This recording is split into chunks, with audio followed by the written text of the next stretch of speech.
So, sorry, I'm just finishing up some work right now.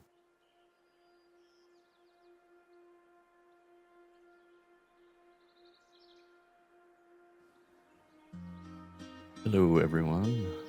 I know it kind of feels weird because I'm more used to having a conversation between people, and instead I'm looking at the chat channel, and I'm just up here talking to myself with a lot of people listening, which feels kind of weird. Right. So, we want to go through the questions. Yeah, there we go. Yeah, where's Raylan? I'm right here, motherfucker. Oh, well, get Hello. up here. Jeez.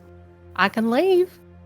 No, it's honestly, I think why'd you leave? I didn't say leave.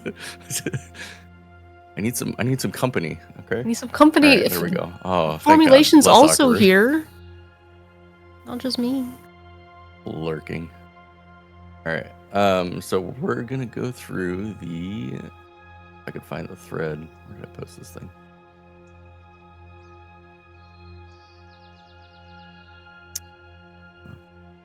Ah, there it is. General discussion. We're going to go through the questions, and feel free to, I'm not locking up the thread just yet. Feel free, if you have more questions as we're talking about stuff, to go ahead and post them in the thread. I will go through them in order. And then once we get through that, we will we'll probably see if people have like questions they want to like bring up on stage and talk, and if you behave, I might not ban you. If you don't, well, we'll see. All right.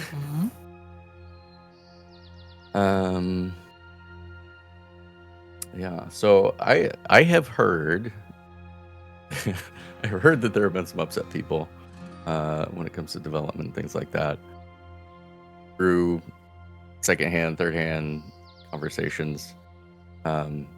I just want to say to start, I'm always happy to discuss development things if you've got questions. If you're curious how something works and you want or why we're making certain decisions, just DM me. I'm always happy to hop in a chat and talk about stuff.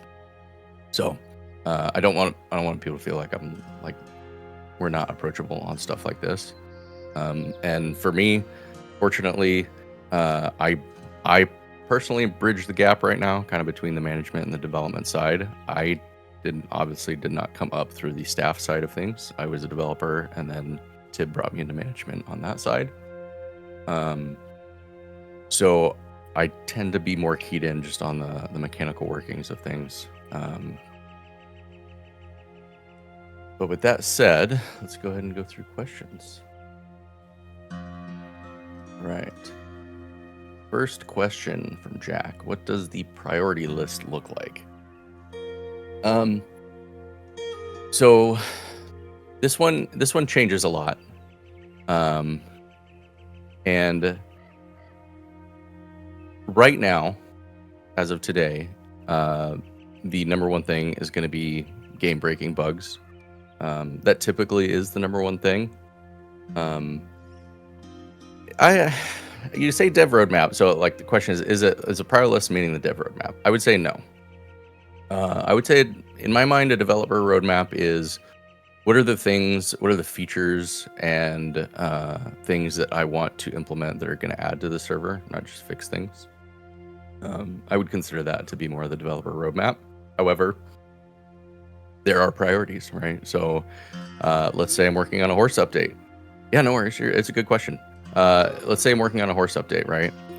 Like I was, and then all of a sudden we get word that, hey, there's going to be a new framework coming in, and it would be really good to switch over to that because it's going to improve the inventory code.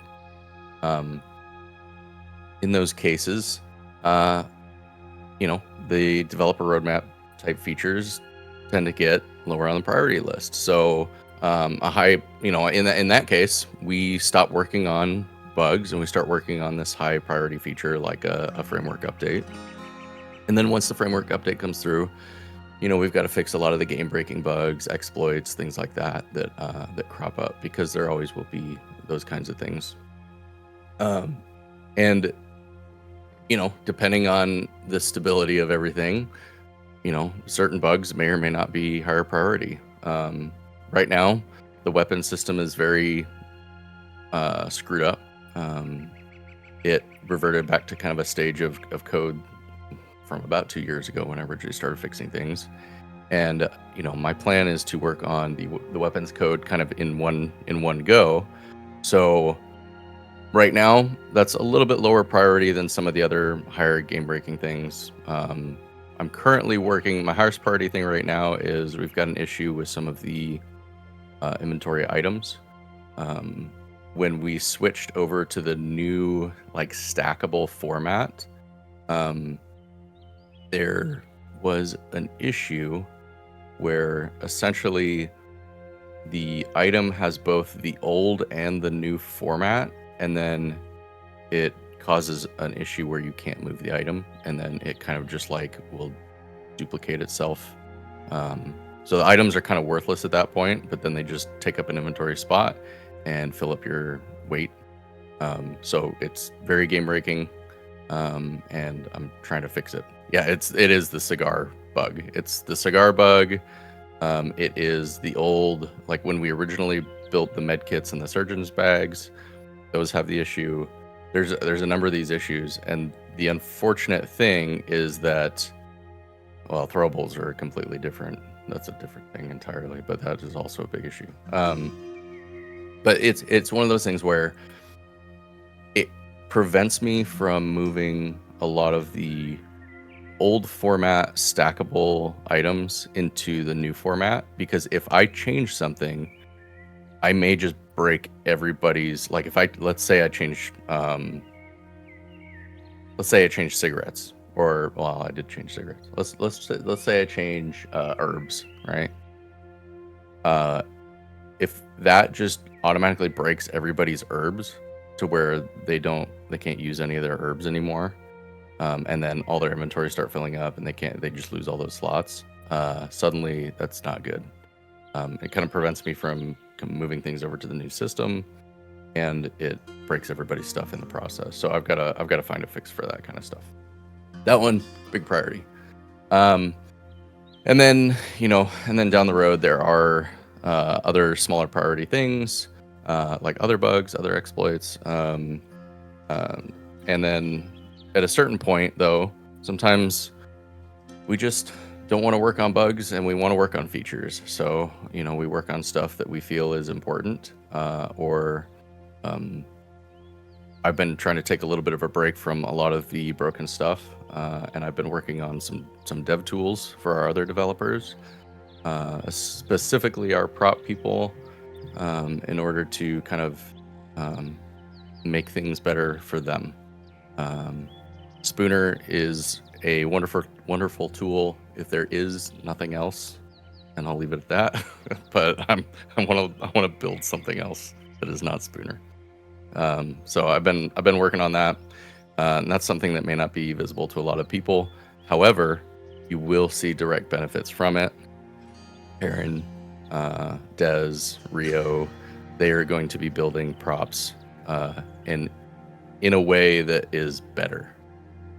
Terran's also been helping on that front in terms of getting things moved over to the Y maps, rather than us just doing everything inside these world props Lua files. Everything loads a lot quicker, and it just works a lot better in some ways. And then after that, then we have a list of features that we'd really like to get to the server.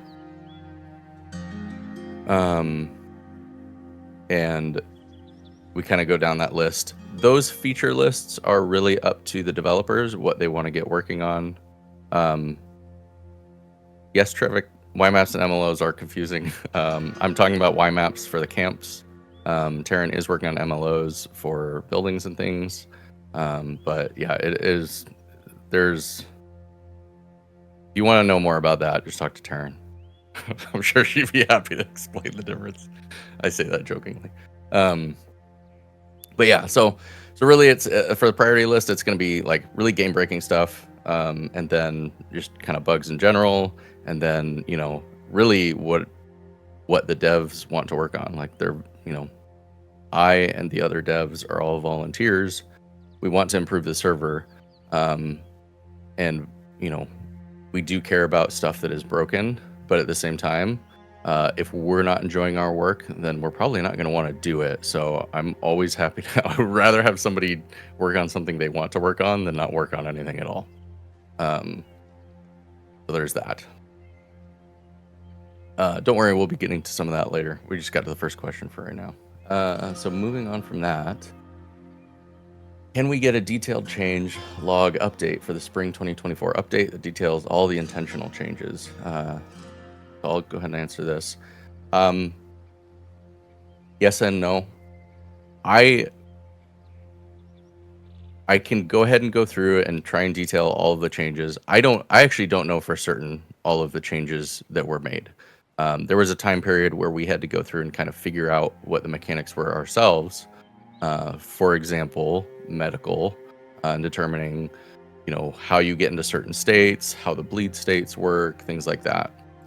The framework that we're using, and I don't know if a lot of people understand this, the framework that we're using, TMC, is a framework that we pay for, and that they provide stuff for us. It's what NDRP runs on, and essentially they've been doing a lot of updates to NDRP, and what happened was they brought a lot of those changes over to the Red M side of things, and then that benefits us because now we have more advanced code that is a lot more functional, lets us do cooler things with it. However, we have been building on top of their old framework for a long time, so when the new framework came in, it broke a lot of the things that we had kind of built on top of, and I'll talk a little bit more about that. But so the change logs, yes, I can go through and try and detail everything. However, that's going to take time, and right now I think that time is better spent on fixing things, and trying to move down that road. If I'm not in the mood to fix things, I will probably sit down and try and go through and detail some of the change logs. I really want to actually just go through the stuff we have done since then and at least get that detailed into the change log. So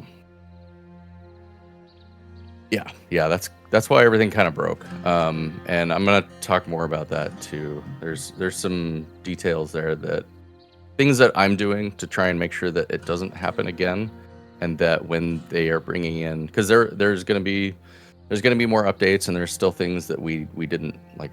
The door code, we haven't moved into their new door code yet, so that's something we've got to do. But trying to move our code into a way where when they do make changes, it's not going to do that same breaking again. That's really important for us. So a lot of that is back-end stuff that you guys don't necessarily see the benefit of. However, down the road, when we get updates and things don't break, that's the goal, right? Second question, is there any possibility of receiving a roadmap of future updates and content for the server, allowing the community to build hype for new things? This one, I mean, this one's it's probably, the answer is probably no, but that doesn't mean that I'm not going to tell you stuff that we are working on. The reason we don't want to do roadmaps is because, and I'll give you a good example. In the last 2 community meetings, I have talked about things that I've been working on that have gotten booted down the priority list. So prior to ranching, I was working on NPC clothing. That was the thing I was actively working on. It was top of the roadmap. That was the one thing I was going to do. At that point, we discovered an issue with, farming was just broken. It had been broken for a long time, and it was getting to the point where I was like, okay, I think I can just fix this really quick. And I went ahead and rewrote farming. So it was just kind of an ad hoc. We've got the need for farming. I think I can actually make it better, and I did. And we did that.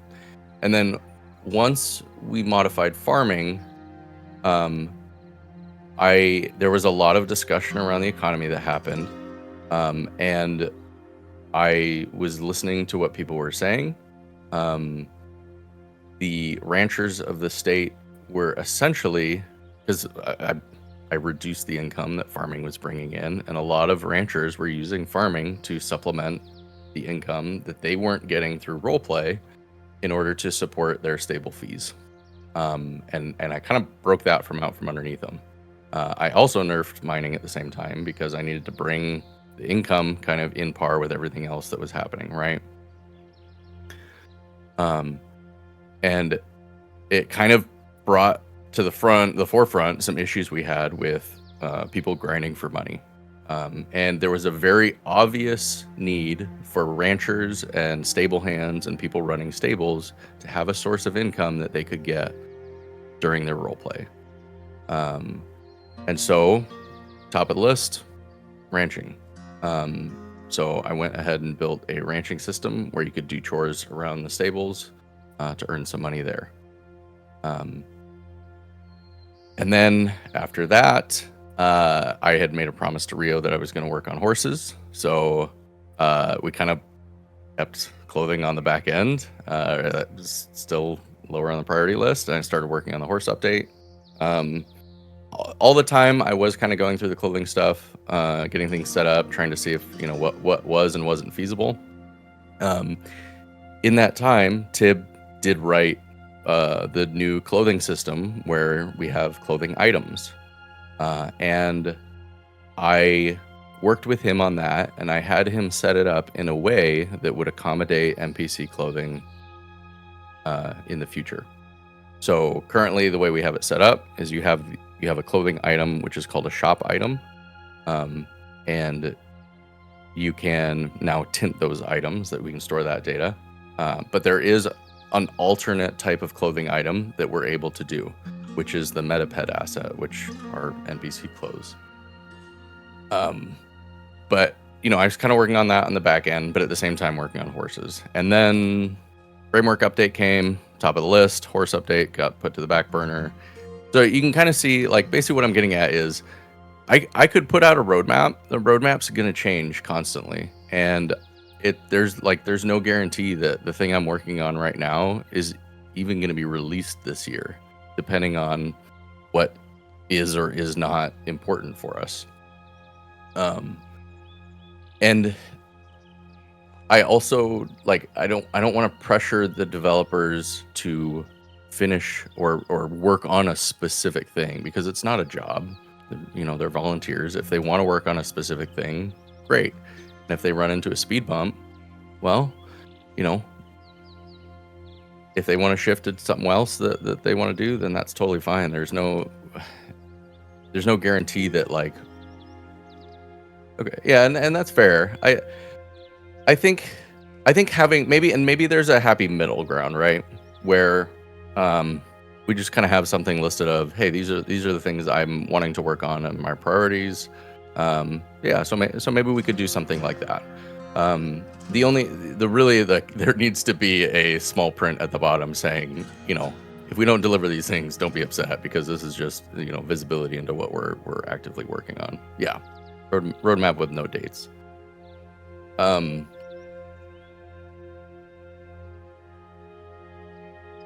Yeah, exactly. Satisfaction not guaranteed, and and unfortunately, that's kind of where it's at.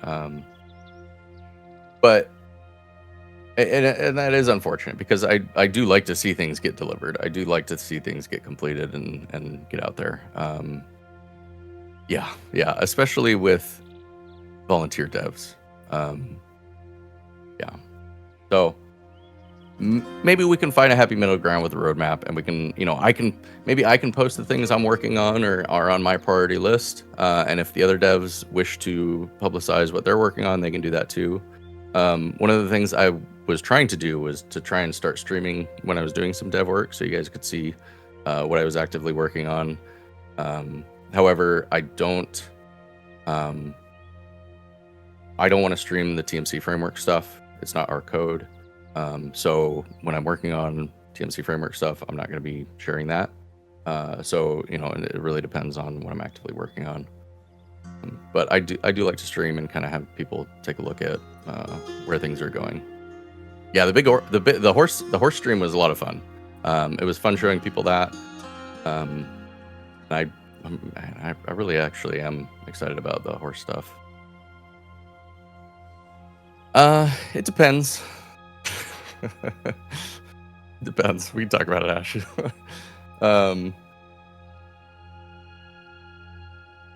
So next question, Abilene. Correct me if I'm wrong. I don't know if you're in the chat, but the question is, what's the current plan for fixing things broken or disabled due to the train update? My guess is you meant the spring update, because the trains came with the spring update, but they were kind of their own little thing. We were going to get trains whether we got the new framework or not. In fact, formulation had them working prior to the framework change. We just needed to debug them, and then we got the framework change finished, so we just ported it back over. So I'm gonna assume you're meaning the spring update, because the trains are working great, aside from the unique train bugs that we occasionally get. You know, what with people falling off the trains and stuff, which are kind of funny. The plan to fix things is we are actively working on it and fixing them. A lot of the things that were broken with the framework are it takes a good understanding of code in order to fix those things. And in some ways we need to be a little bit more delicate than we were before, because when I first started as a dev, we had a framework. We were building on top of it. It never changed. And so, you know, any changes we made were permanent fixes, and that was great. Now we are kind of living in a world where that code may or may not change. So if there are bugs in that framework, I need to, number one, make sure that they're fixed if they're issues. But number two, make sure that we are getting them fixed on the framework side of things. So working with the other developers outside of WWRP to get those fixes changed. Or finding a way for us to fix them on our end, so that, you know, if that code is changing, it's not just going to be re-breaking. And then there are some things that there are kind of categories of things that I'm trying to work into, because I don't like to just jump to, you know, back and forth between a bunch of stuff. So there are a lot of medical bugs that we have grouped together that we'd like to fix when we get to all the medical things, so that I can, you know, wrap my head around that and work on that specifically.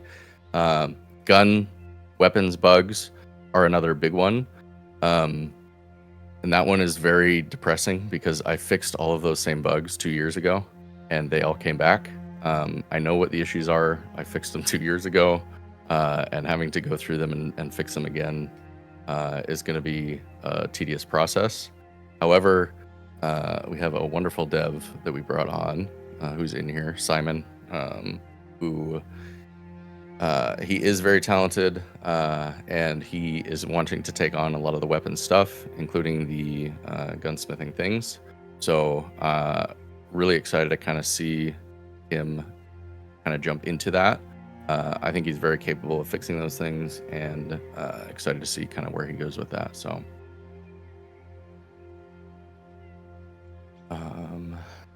and then I guess, is there anything else on the topic of fixing those things? Yeah, I mean, bug fixing is one of those things that it's a constant job. Like, new bugs are going to crop up all the time that people are discovering. One thing I will say is that because we are very busy and because we have a lot on our plates right now and we don't have that much time, if there are bugs that are reported that don't have enough information in them, or we have to spend time essentially trying to figure out what was said or what the actual bug is, we typically probably are not going to look at those ones straight away. Now, if there's a bug that is like, hey, this is exactly how you make the bug happen, this is what the bug does, here's the video, and we've got multiple people saying that, hey, we're encountering this a lot, it's affecting what we're doing, those bugs are going to get prioritized. So one thing that you guys can do to kind of help us is make good bug reports.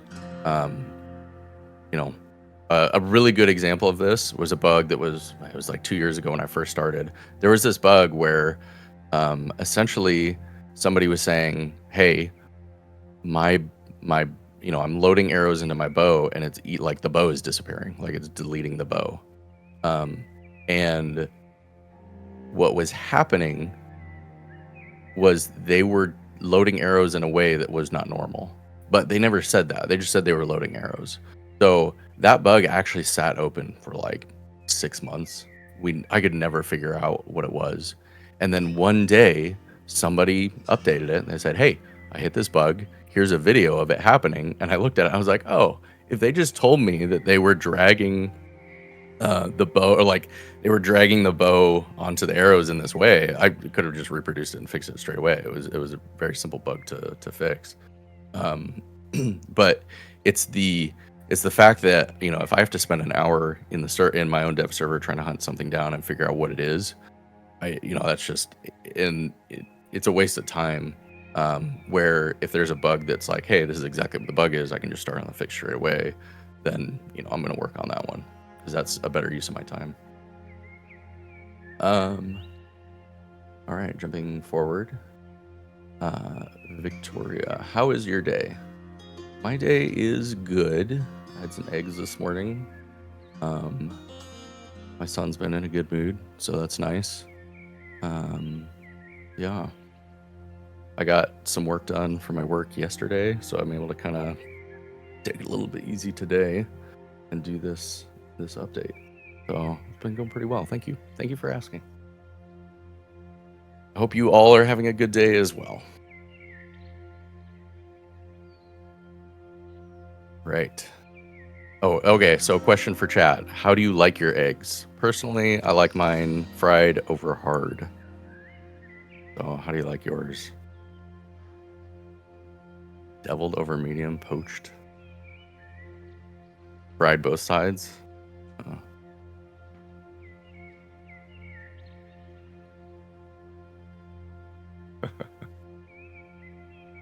Oh, you're allergic. Oh no. Well, yeah, that's unfortunate, Olive. All right, moving on to Olive's questions then. Okay. Get a drink of my coffee. Yeah, scrambled with cheese is a good. I like that too. Thank you for your time. Thank you for taking time to do this. You're welcome. You and the other devs are appreciated so much. Thank you so much. I really do. Like we really appreciate it when people express that they're happy with stuff. It does kind of fill the sails a bit so that we can keep moving forward with stuff. So there was a teaser for crawdad fishing and other swamp activities some time ago. Is this something still being worked on or being planned to put out one day? Funny you ask. Crawdad fishing has been in since I teased it. So for those of you that weren't aware, there is mud-related farming activities in many parts of the state that people don't know about. If you watch that old teaser video, it shows you exactly where they were.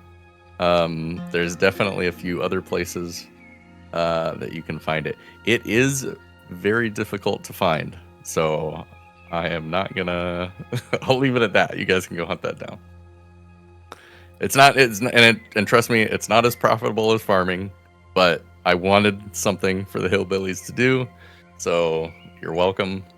I believe there's even crawdad fishing. Did we put crawdad fishing on Sisika?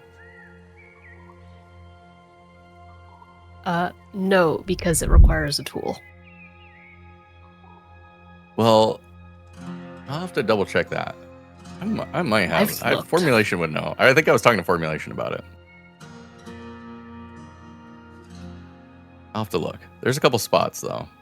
Yeah, he's smirking. There might be crawdad farming on Siska. I don't know. You have to hunt that one down. How goes the progress on NPC Clothing and Hair? NPC Clothing and Hair is, I haven't made a whole lot of progress on it. That being said, it works. Well, I say NPC Clothing works. The issue is that there are a lot more categories of metaped assets than we use for our clothing. For example, there are many different types of coats. There are open coats, closed coats, overcoats, things like that. All of these different categories kind of like, merge. The way we currently can do metaped assets is through our clothing system. Unfortunately, we do not have wigs yet in our clothing, which is for hair. So having, put it this way, storing clothing data for your head customization might need a bit more work. That being said, the tint stuff that went in with the framework was kind of a step one in understanding how metaped assets are going to cause problems. So for those of you that were involved in reporting the bandana color bugs, where, hey, I moved a piece of clothing, my bandana color changed. Those are little hints to me as a dev of the problems we're going to run into with metaped assets. Because metaped assets are a lot more like rough to work with. When you, I'll put this. So a shop item, because I talked about shop items before. Shop items are how our current clothing system works. When you roll up your sleeves or when you open the collar on your shirt, those are different assets.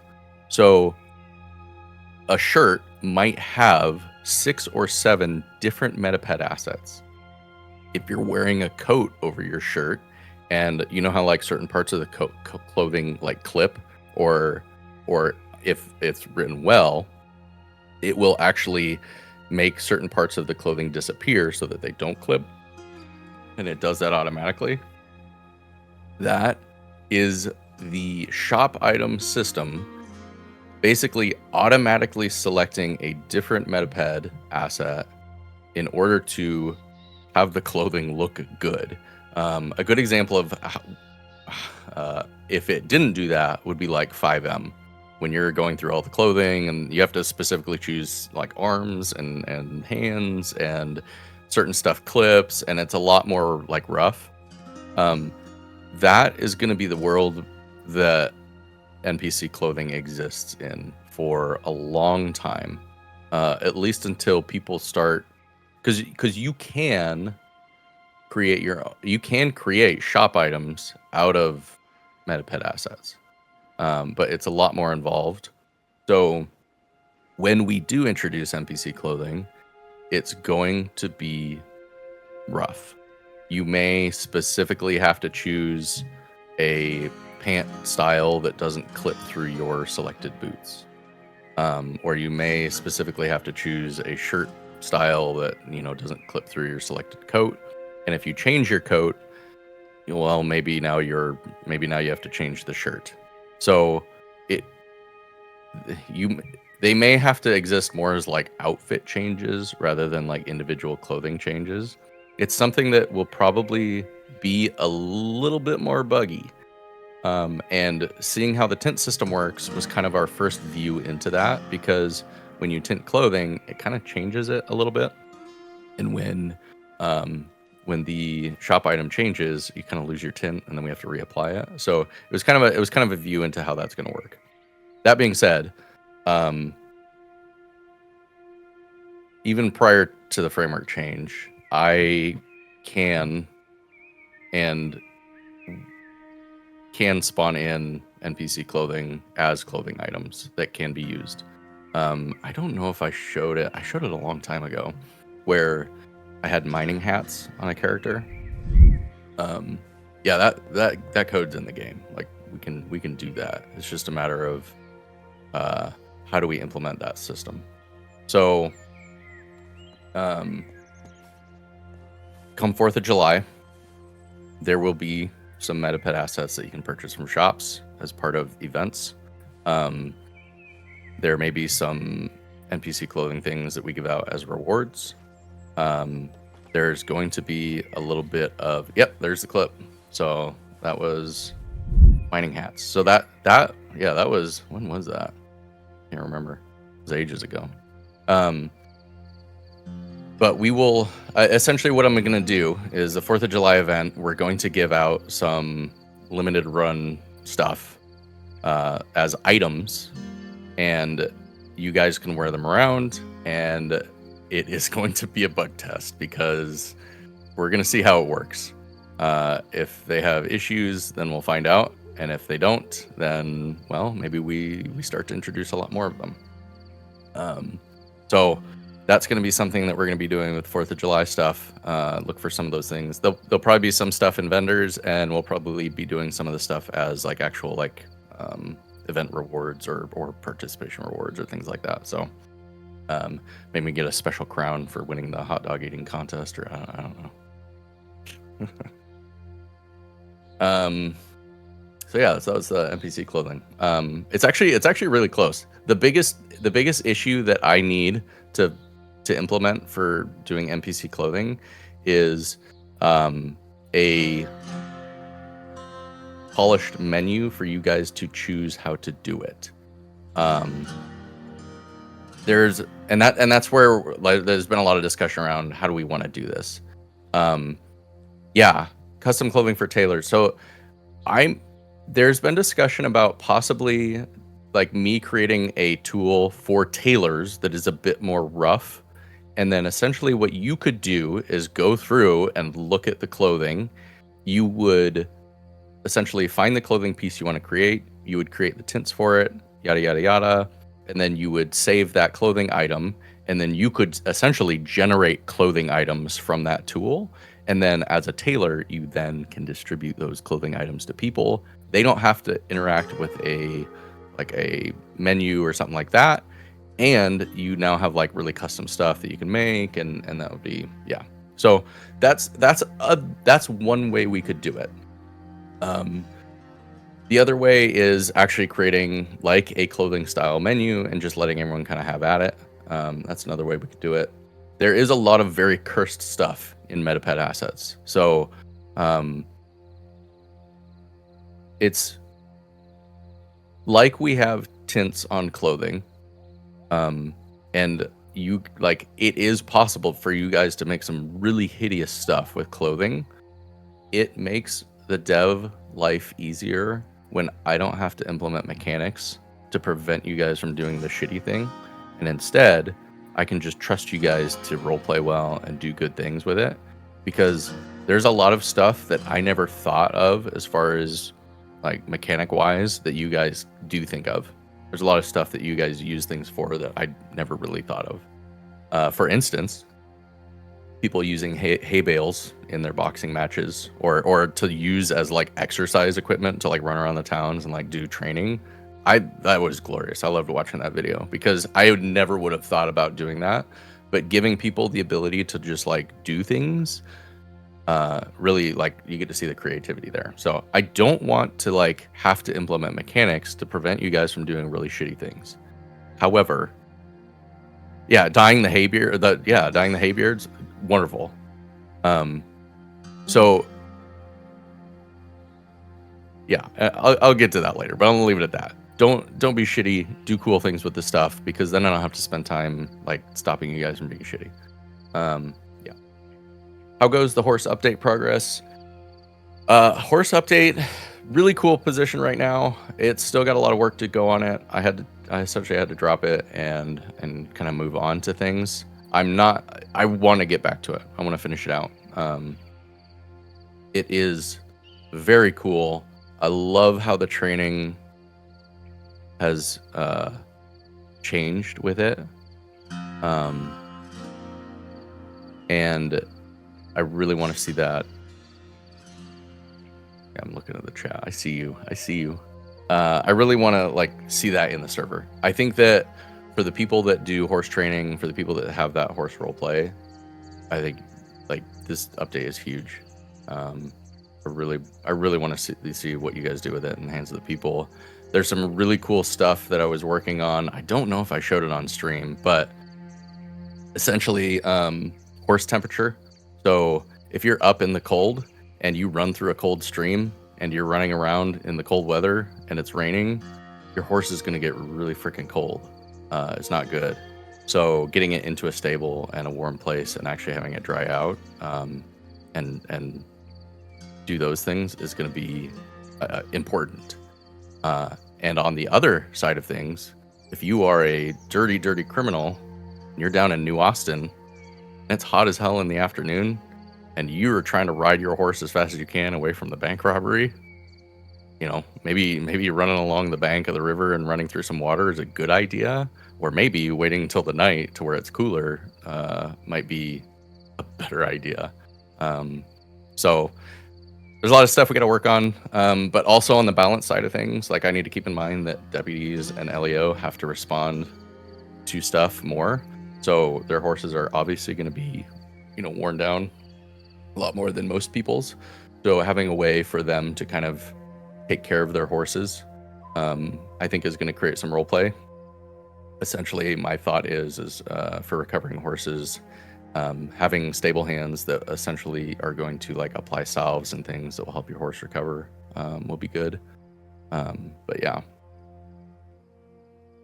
So really cool stuff with the horse update. When I start working on it again, I will be streaming.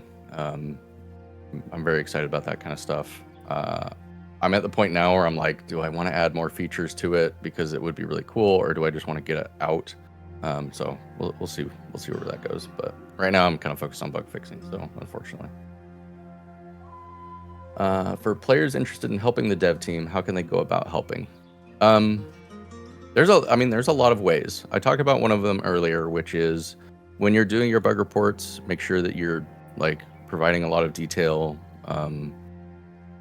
Like instead of just saying I loaded my bow with arrows, you know, say, you know, I had the arrows in slot 2, I had my bow in slot 5, I clicked the number 2 on my keyboard, or I dragged the arrows from slot 2 onto my bow on slot 5 and it did nothing. Or I clicked on my bow, I opened up the options, I selected load arrows, it looked like it loaded the arrows, and then when I re-equipped my bow, nothing was there. You know, those very detailed steps are really important for us as developers to figure out what exactly is happening with those bugs. So really good bug reports, really important. That actually saves us a ton of time and helps us fix these things. If you are like Simon and you're really good at coding, or you know, if you are really good at coding and you want to help out and try and fix a few bugs, put in a dev app. I do like to teach people. However, I don't have time right now to like tutor people on programming. My life is very busy and I just don't have time for it at the moment. If you are interested in learning coding, I have another Discord server that I started up, which is just a community of Red M devs, where I want people to be able to kind of share the stuff they're working on. If you want a link to that, hit me up in DMs. I'll send it to you. Whether you're working on 3D assets or coding stuff, just hit me up. I'll send you that. Other ways you can help us. Don't be shitty. Don't abuse game mechanics. The longer I have to spend hunting down why you're breaking the stuff, or whether you're transferring assets between your alts, the longer I have to spend tracking through logs, is then I can't spend time working on code. So be good people. Don't waste my time on making sure that you guys are following the rules. That's one way.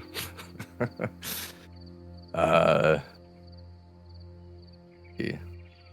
I'll try and think if I think of anything else. But yeah. Is there anything the community can do to help get some projects released sooner? Yeah, I mean that kind of falls in the same line. Really, it's just we need more time to work on the stuff. The more time we have to work on stuff, on dev stuff, then the quicker we'll get stuff done. Are there any unique mechanics or add-ons that are being worked on? I mean, yes, all the time. I'm just trying to think of like, I don't know. Has anybody gone to the coal factory in Annisburg lately? Train conductors, anybody?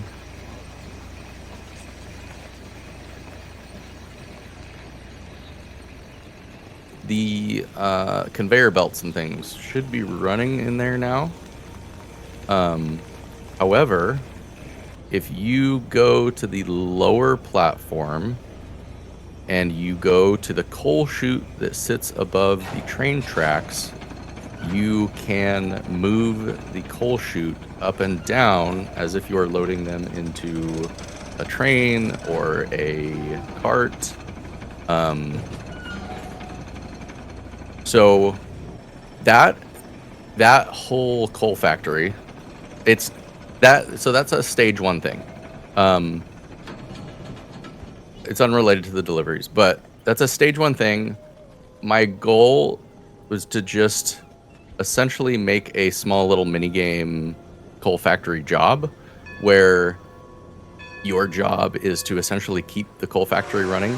I added some unique mechanics where I can. So the coal factory stuff is my son just came in the room. Hi, Theo. Come here. The coal factory stuff is yeah,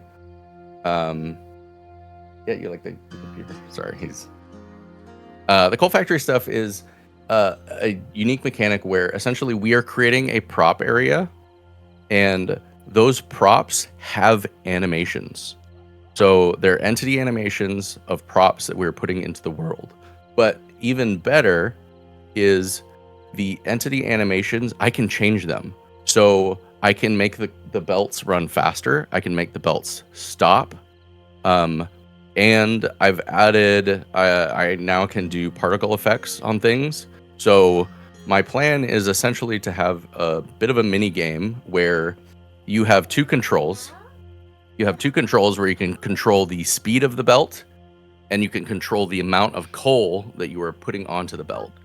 And depending on how you do that, the belt is either going to, like there might be things that break with it.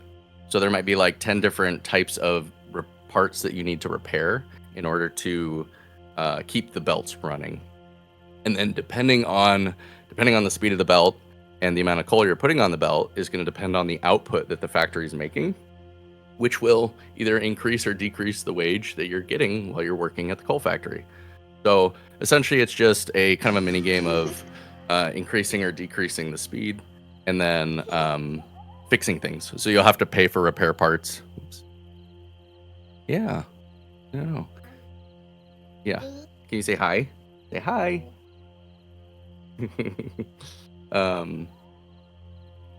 Yeah. Theo he's my 3-year-old son. He's autistic, so he spends a lot of time. He likes to play with the buttons and things. He's part of the reason I don't have a whole lot of time to work on stuff. But he's wonderful. So someday he's going to be a developer, and then he'll help us out. So, yeah. The other thing is, when I joined Wild West RP, I did not have a son. So he's kind of like my little Wild West RP baby. So he has been around in less time than I've been around. So in some ways, he's, we're all kind of raising him, right? But yeah, so the coal factory is a unique mechanic. I still want to do more with it, but for right now, use the coal chute roleplay that you're loading up your trains, roleplay that you're loading up your coal deliveries. I want to do more with it later, but so that's one thing that we're working on. Horse training. If you want to add a question, go ahead and add it to the end of the thread. I'll refresh when I get to the bottom. Yeah. So, horse training is very unique. If you didn't see the stream I made, go back and watch that. Or I guess it's probably not on a VOD because I don't have enough followers on Twitch. I will post when I'm streaming it. But the horse training feels so good. Essentially, like you will be able to train your horse to skid, just skid. And in order to do that, you have to like get your horse up to a certain speed and then pull back on the reins really hard. And when you do that, there's a chance that your horse will skid. And if it does, you pat your horse, give it positive reinforcement, and then it then reinforces that skill. If you fail to skid, what you can do is it's called backing off the horse. You essentially back up the horse backwards, and it puts the horse's legs underneath you, and then you can pat the horse and reinforce it that, hey, this is what you should have done, and it will give you a little bit less but more positive reinforcement that that's what you do. So you just continue to do that until the chance gets higher and higher, and eventually your horse knows how to skid. If it just feels like you're actually training the horse. Sidestepping will be a thing. So there's actually like you'll actually have Piaffe training that only trains the Piaffe skill. You'll have agility training where essentially you need to make really hard right and left hand turns. So essentially like pole bending. And that will increase the horse's agility. We have interval training for horses where essentially what you're going to do is you're going to get your horse up to a really high speed and hold it for a certain amount of time and then bring it down, and then get them back up to a high speed, hold it for a certain amount of time and then bring it back down, and then giving them positive reinforcement. And it will increase the horse's stamina, that'll increase the horse's speed. If you bring them up to a higher speed or a lower speed for a longer stretch and then bring them down, then that increases the horse's stamina. So there's different ways to increase like different aspects of the horses. It's gonna be really cool. It's gonna be so cool. I'm really excited about that. So that's gonna be very unique.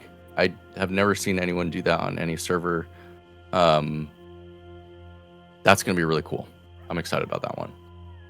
There's some other cool things that I want to do with the horses, such as kindness, and some other things like that. But once I get closer to having those things implemented, I'll promise those. But for now, it's just kind of ideas.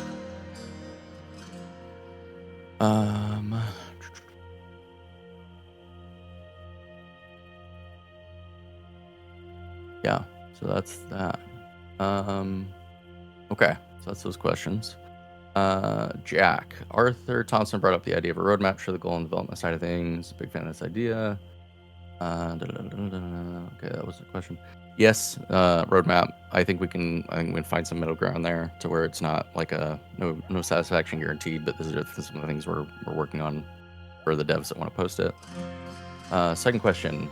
I know this isn't typical framework that the majority of servers use, so do you have plans of fixing what is current and rewriting new content, or is it just straight to the rewrites, for example, bank robberies? Okay, so this is actually a really good question. So TMC framework is starting to become a little more common. I know that people have seen it pop up on a couple other servers. As it gets more and more popular, more people are probably going to use the TMC framework. That being said, the second part of the question I think is the more important part, which is, are we just fixing what's current and then rewriting new content, or is it just straight to the rewrites? So bank robbery is a good example of this. When I originally wrote the bank robberies, I wrote them in the banking script. The banking script is part of TMC's framework. Bank robberies was not. So when they pushed their code, and as well, I had code in the door script that they had for the vaults and lock breaking and things like that, which is why stuff is kind of wonky right now. So when they pushed their framework update, currently we're not using the new doors, but essentially it broke a lot of stuff. And as well, the black market fences were on the shop scripts and things. They were in the frameworks. So essentially what I had to do was I need to figure out a better way to implement my own resources that I'm building. So for bank robberies, I can't build them in the banking script and the doors script, and I can't build them in the shop script. I have to find a way to kind of build it as its own resource and then use those TMC framework resources to support what I'm doing. So I've been working with the TMC guys, trying to find a way to, and I kind of have done this a little bit, but we've got to update the door script. But essentially, I need to find a way to pull a lot of my resources out. Bank robberies is the biggest one that was kind of like integrated across many different scripts. So that one needs a whole kind of rewrite. But I spent a lot of time doing this. I've actually done a whole lot in terms of building out my own library of stuff where I can call into it and then it calls into the framework. A lot of really more technical back-end stuff, but it's a lot more solid so that down the road, if something breaks or changes on the TMC framework side, all I have to do is change one small area of code and it should still function just fine. So to answer that, there are some things that we'll just straight have to rewrite. However, there are some things that we aren't going to. So farming. Farming is actually, right now, farming and the coal factory are actually using my own prop creation that is different than what we have used for camps in the past. Because with the farming props, I have vehicles that I spawn in for where you're turning stuff in. I have PEDs that I'm spawning in. And now I have this cool thing where I can spawn in entities and then pass those entities back so that then I can store them in the script and do things with them, like the coal factory belts. And it'll make prop areas a lot more interactive down the road if we can do that. So that's now code that's, that code's my code. I use it where I need to use it. Otherwise, I'll use, the TMC code. So there's a lot of things that we're doing to make sure that, we're integrating our code with the framework code in the correct way so that it doesn't break this as badly as it happened when we did this. That being said, I know that there are some things that are broken, but for the most part, you guys are able to play the game. We did not have to do a DB wipe. That's insane. I'm actually I will say this. I will probably never do another framework update where we don't do a DB wipe because I've run into a lot of issues that probably it would have just been easier to listen, let's just wipe everything and start over. A lot of the cigar issues and stuff like that are a result of that. So,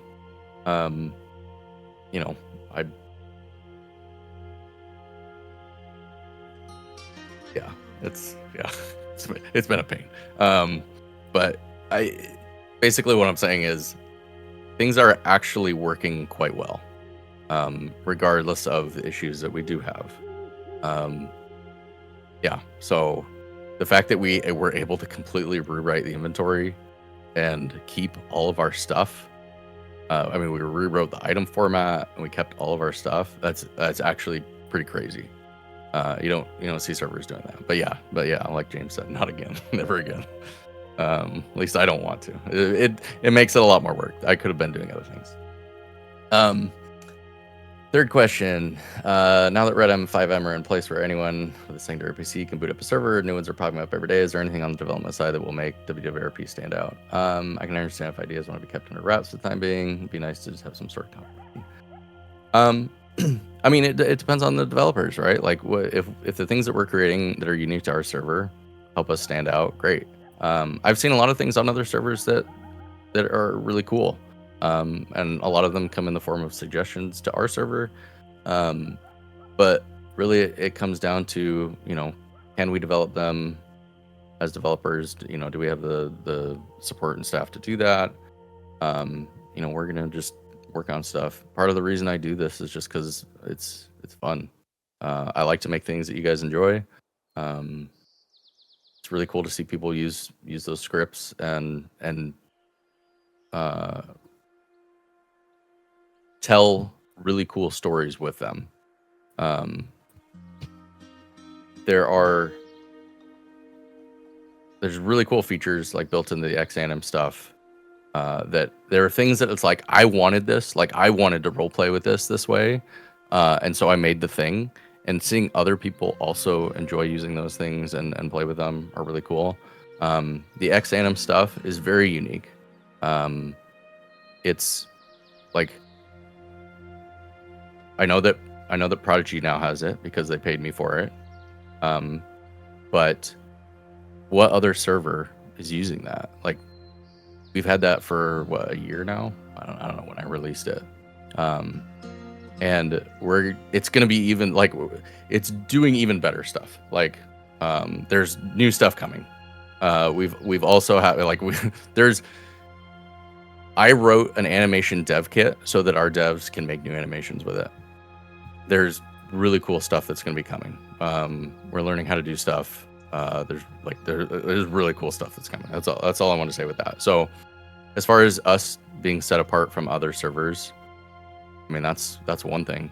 Horses, like these unique mechanics, those are other things. But in reality, the thing that really sets servers apart from each other is the server culture. And that's on you guys. That's on you guys to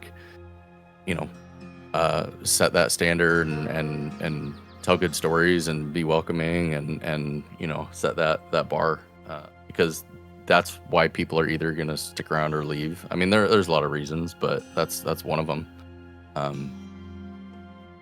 Yeah. So I got to say on that. All right, Jacob. Are there any plans to potentially try to obtain any kind of paid devs to alleviate the time constraints of our current volunteer developers? I do believe this would definitely help push out more content. If we could pay devs, that would be great. We do not have the money to pay devs.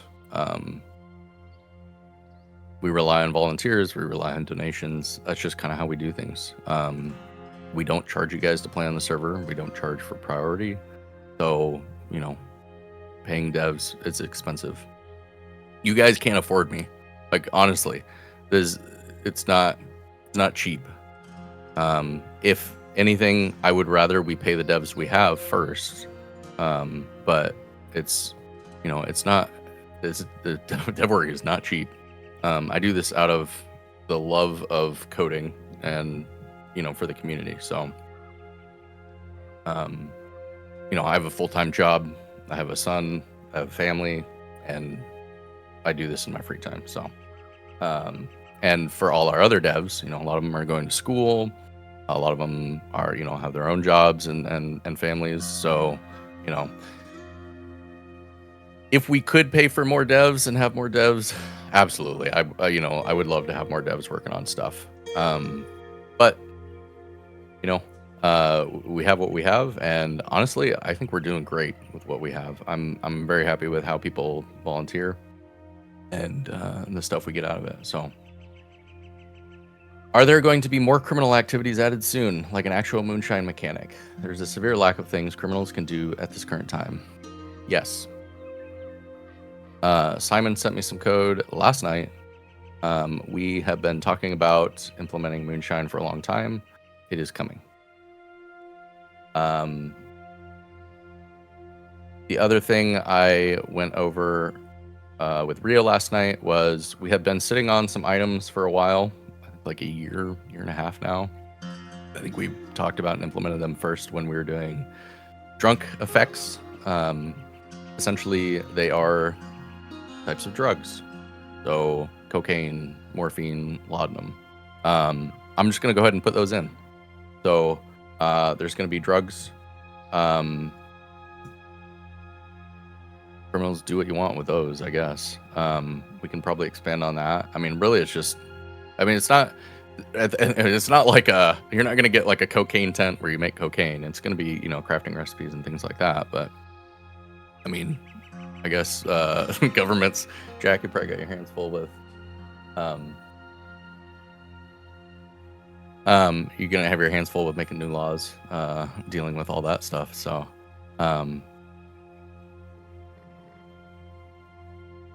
so yeah, so that and moonshining, and see what else. Criminal activities. Do we have any other criminal activities that are coming to our other devs? You guys got train robberies now, even though there's some gray area in terms of how that works with the rules. Got that out. Let's see. I don't know. I'll have to ask about that. But yeah, Moonshine's coming. So yeah. There's also like avenues of criminal play that I think people haven't explored yet with certain mechanics. So be creative. Are there any plans to bring more MLO updates to different towns, like maybe Van Horn or Colter? Be cool to do RP to restore the Van Horn Sheriff's Office and then get an MLO. Yes and no. MLOs are a interesting subject. So one of the reasons we brought Taryn in as a dev is she is focused on the 3D asset side of things. She's been doing research on how to do MLOs for what feels like forever at this point. And yet, you know, it's a very difficult process. So the reason we want to do like MLO type stuff in-house is because essentially when you do MLOs, you're taking chunks of the world and replacing them. Because like, so let's say you did an MLO in Strawberry. There are a lot of different buildings that are connected on the same file. So if you replace one of those files, or if you replace one of those buildings, now you cannot do anything with those other buildings. So, so if we bought an MLO and it was a building, and then later on we're like, you know what, but we really want to have a house or a hotel on this other building, and it's on the same file, we can't do it. Because most of the MLOs, I say most of the MLOs that we buy are not open to editing. So exactly. So Simon's saying St. Denis, for example, some of the regions are actually like entire city blocks. So if we add in a single shop, we can't do anything with the rest of that city block. So, and yes, that's why there are potholes, because, and when we do get MLOs, not all of them are well made. So in order to get them fixed, we have to go to the developers that made them and say, hey, we have a problem with your MLO. Please fix it. And then it takes them a month or 6 months to fix it. And we have to wait for that. We do stuff in-house. We can fix things quicker. We have control down the road to say, oh, we added a shop here. Well, we want to add another shop. Okay, we can do that. But MLOs are difficult. There's a lot to them as far as making them. 3D asset stuff on the Red M side they're still learning a lot with it. And unfortunately, there are developers out there that are sitting on a lot of information and not sharing it because it's making them a buckload of money. So,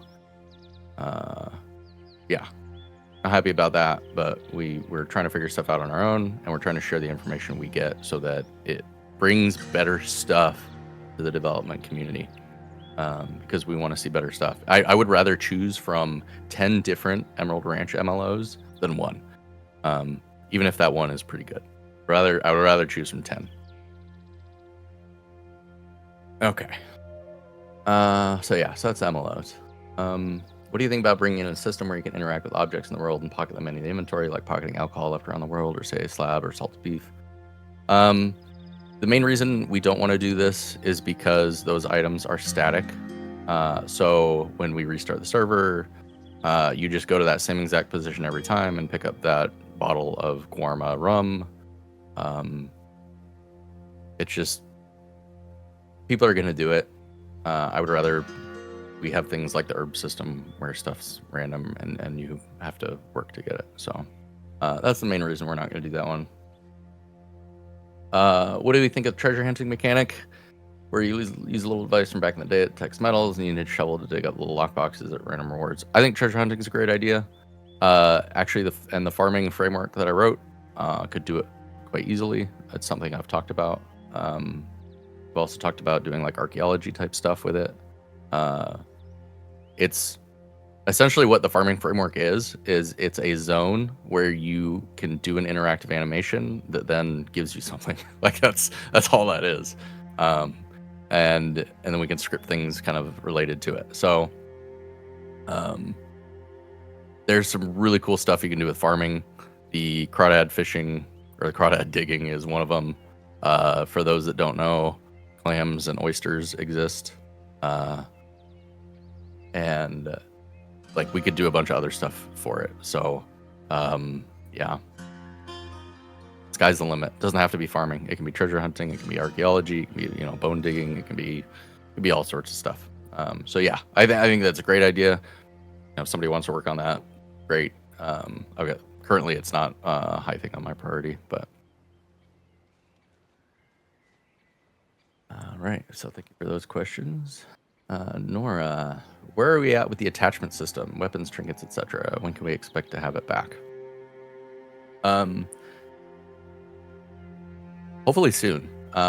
Simon, if you want me to tell him this, but you're taking a look at the gunsmithing side of things, making sure that we're getting that back and operational. Like he's definitely now that we're kind of like past moonshining, we're gonna get that put in. But I believe he's gonna be looking at the gun side of things.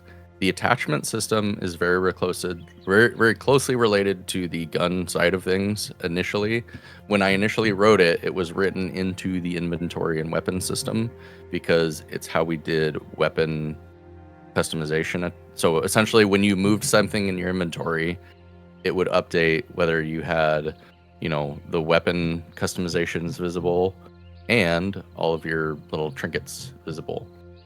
When they pushed the framework change, it broke a bunch of stuff, so I needed to kind of like essentially turn that off for a time period. I'd like to turn that back on, so hopefully soon, and hopefully that may be able to be done as part of the framework changes there, or the fixes there for gunsmithing. So it's something that we can do.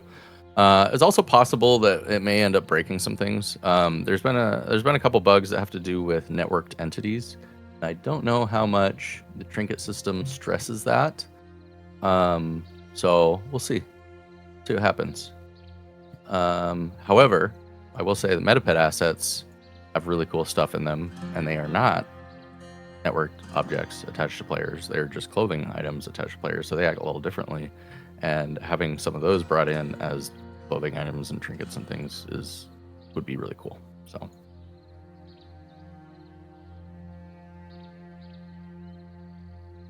yeah, as Simon said, and I don't know what, sometimes we have a lot of time available and sometimes we don't. So I don't know what his time frame looks like, but he's willing to take on that work, and I thank him for it because yeah, it's the weapon system breaking again has definitely contributed to my blood pressure. Do we expect any new trinkets like feathers, jewelry, etc., gun modifications, possibilities like metals? New trinkets are always a possibility. We've kind of gone through a lot of the objects that are in there and kind of pushed we've kind of used up what we can. Doesn't mean there's not stuff that still exists. And it also doesn't mean that we can't just create our own stuff and stream them in. So it is, if you can make something in Blender, you can stream it into the game. And if you can do that, I can just use it as a trinket. So it's, the sky's the limit for that side of things. As well, metapet assets are, there are all of the NPC type accessories that you see, those are metapet assets. So like the native hair feathers, sashes, the shawls, things like that. Those are all metapet assets. Those things are going to be possibilities. Maybe I'll add some shawls in for some people for the for 4th of July, so you can sit under your shawl and watch the fireworks on the cold hill. We get more details on the horse update. Will we be able to customize? My main focus for the horse update for stage 1 is to get the training and the stats changed, so that we can get that stuff going. Down the road, I definitely so all the stuff we can do with tinting and metapet assets on players, we can do with horses. But the question also then becomes, is run into the same problems of, people can do some really shitty things with, we're probably not doing breeding, but we can essentially bring in unique horses every horse rotation. We can essentially say that we are creating new breeds.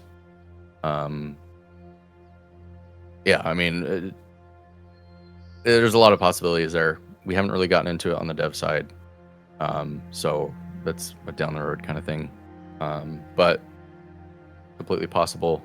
I want to, WWRP. I want to bring that stuff into the server, but it is a down the road thing. So the work we're doing right now with metapet assets and clothing is kind of setting the trail, or kind of looking to see what problems we're going to run into. So what we are doing right now is work towards that, but it is still a road. Any ETA on medical recipes like grain alcohol and bone broth being fixed? I fixed them last night, so those are fixed. Additionally, we removed the doctor requirement for grain alcohol and tonics and snake oil and bone broth. So part of the reason we initially had those requirements in was to kind of increase the interaction that the medical roleplay gets. Now with the new medical system, that's kind of included. You kind of need to go to the medics to get healed and certain things. So yeah, still give your doctor some love. I'm hoping that opens up some role play in terms of people, maybe creating supplies for doctors, things like that. It should be good. But those are fixed. I found the issue last night. Thank you to Abilene. Ran into an issue with one of the gunsmith recipes. Figured out what the issue was and fixed all of them. So.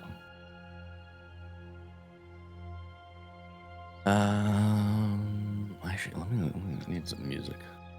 Turn on my background here real quick. Question: any projects y'all would like to bring in or work on but can't currently because it would need funding from the community? MLOs are things like the trains that were funded by members.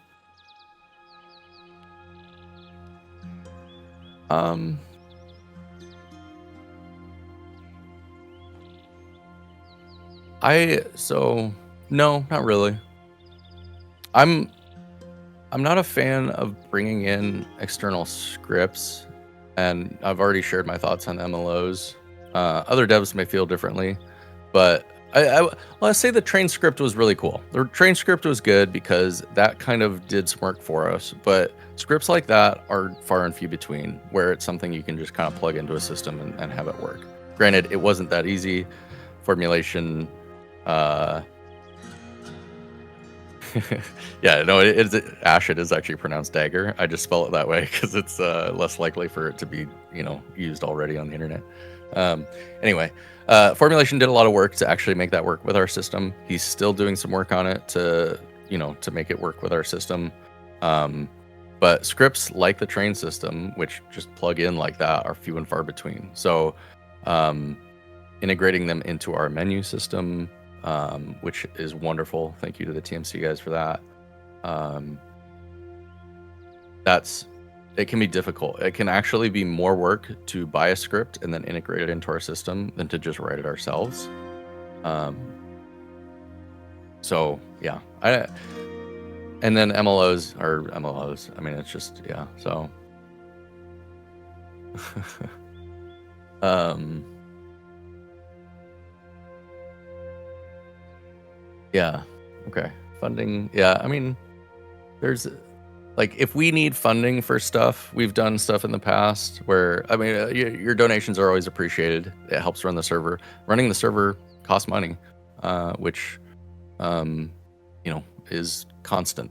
So that's just something that happens. So if you know, and then for the if we have excess funds and we want to use them for something, then they're there.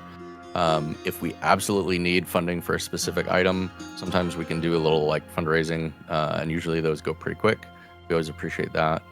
So I'm not going to tell you not to donate and not to give money. That's on you guys. But we do appreciate it when you do. I don't know that we necessarily need it for anything right now with scripts. If for some reason somebody like completely rewrites a huge portion of like Guarma or Saint Denis or something like that, we want to do it, then we can do that. But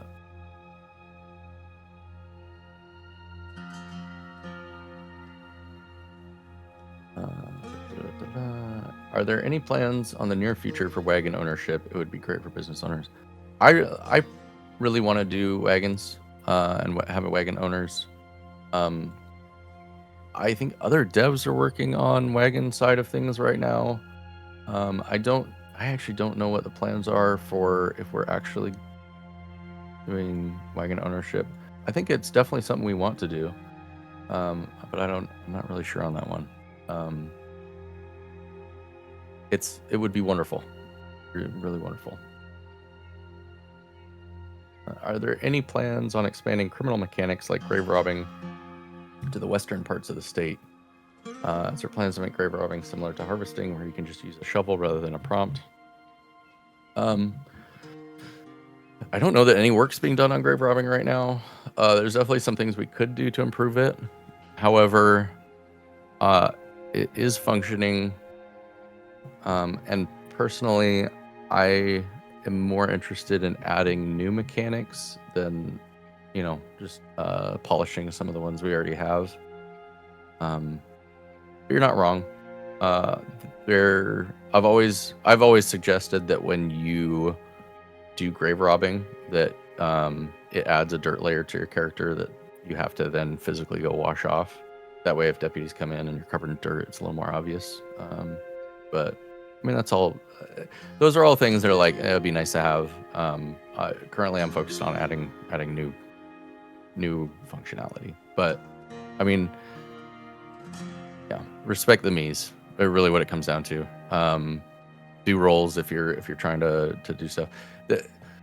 It's hard for me to justify spending time working on something that is just polish and people couldn't do in role play.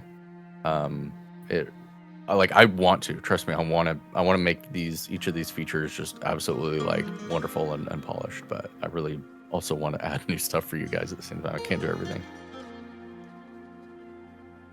Okay, moving on. Nathan, is there any plans to implement anything to extend firefights and create more cinematic scenario for everyone involved? I.e. headshots removed, current, and then tweak the current bleed and bandage system so the chance to get bleeding effect is more likely. Chance to get bleeding, my understanding is pretty high. However, like I would love to get some feedback in terms of the bleed and the new medical mechanics, and how that is affecting things. We would like to reduce damage so that shootouts are bigger and there's less head tapping. Long shootouts are better for everybody. And the bleed system is great because if you get shot and you start bleeding, you know that you have to do something and you have a limited amount of time. So I think that's a great way to like take people out of the fight without in-capping them. And I love ideas like that add to it. You have to have a bleed. Yeah, I think right now the reason we don't have bleeds is because in-caps happen so quickly. Pretty much you either like get shot once or twice, then you're down, unless you're getting shot with like a cattleman. But yeah, so I think if we reduce the damage on weapons and remove headshots, then it will increase those gunfights, and you'll see those mechanics proc a lot more. But I gotta look in how to do it. I'll talk to Simon too. We can look to see what's possible with the changes to guns and things. But it is something we've talked about, and I would like to see to it. Good question from the chat. Will it reduce damage on animals too? I don't know, and that is a big concern of mine, because I think you should be scared to go out at night where there are wolves and bears. I don't want you to just be able to sit there and tank a wolf pack harassing you. And Jack, getting kicked by a horse should take you out, in my opinion. You get kicked by a horse once, you should probably be brain dead. Sorry, but that's how it is.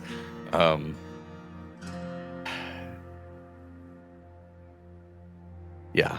I want it to, I want the world to feel dangerous, but also gunfights. You know what? Like, getting shot by a bullet isn't going to, for the most part, it's not going to kill you instantly. But you may have to go get medical. But yeah, I mean, it's one of those things where there's a balance between game mechanics and reality. We got to find a good balance there. I do think reducing the gun damage would be good. I want nature to still be scary. So that is a balance we need to find. We'll try and find it. I don't know when that might get changed. It's going to require some testing. But it is something we want to do. Are there any plans of making the train run without players being present? Not right now. I know that's how we used to do things back in 2020. It was kind of fun to have people be able to hop on. There were a lot of bugs with the train back then, for the reasons of why we are not going to be doing it. It has to do with networked items and networked vehicles, and the reason we have a conductor is to make sure that the train has an owner, and it doesn't just malfunction. There can be a lot of network desync with trains. We already currently experience it with people riding the train.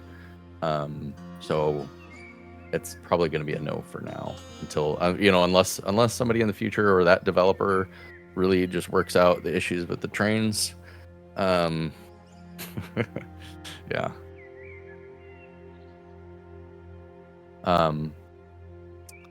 Any plans to bring back the legendary huntsmen that used to go out and get legendary animals? I don't know. Not right now. It's something I would consider. I really there was a lot of roleplay around the legendary animals. There was a lot. I know for the natives it was big. I know for hunters it was big. It was really cool, and actually it was a fairly simple thing to have. So I would like to see it. I would like to see it come back. Maybe we can just grab the old script and pop it in, and it will function. I don't know. I'll take a look at that. But I like the legendary animals. Those were good. I tried that. It didn't work. Didn't work? Okay. No. Well, we can take a look at why it didn't and see what happened. Okay. Well, thanks. William Klein. Thanks for doing this. You're welcome. Question. Why hasn't gold panning been brought back? That's a good question. Gold panning is something I would really like to see, and it would actually be fairly simple to do with the farming, as long as I can find the right animation for it. And I just finished working on animation dev kit. Is actually something that could be implemented by dev fairly simply at this point. I've got some cool plans for it that I've thought about, but it would be really cool. Yeah, I want to see it. I really want to see it. That is a good question. Why haven't we done gold panning? Okay, just the one, surprisingly. Any plans, ideas on fixing the current issues with the livestock, sometimes getting lost forever and not being able to retrieve them? If you're talking about the menu bug, yes, we need to move that menu over to our new menu system. I'm going to be honest.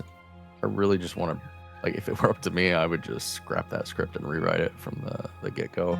I love the script because it brings a lot of role play. And at the same time, I don't like the script because it is buggy and it's not how I write code. And it's so tempting for me to just rewrite something. But But yeah, as far as like the menu issues, we do plan to replace that menu with our new menu system. It's just that menu is a little bit interesting, so as straightforward as some of the others.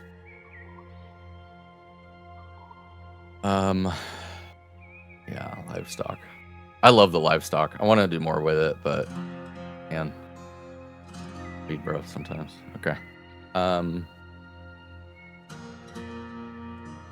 What's this guy?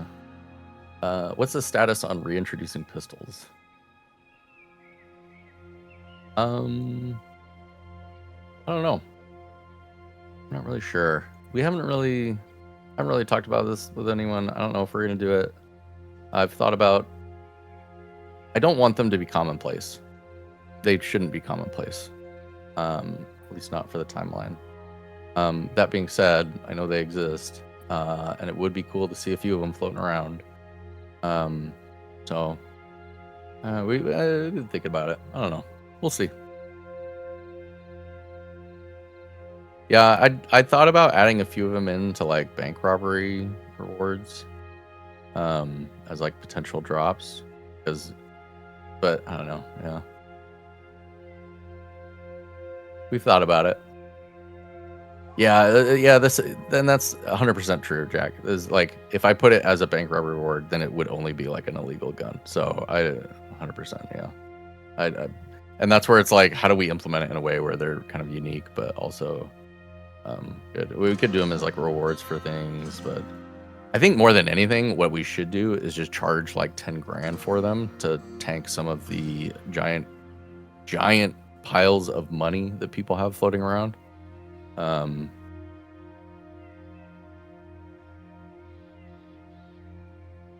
Auction is not a bad idea, actually. I like that. We got some staff who want to do a gun auction. Maybe throw in a couple pistols or something. Yeah. Okay.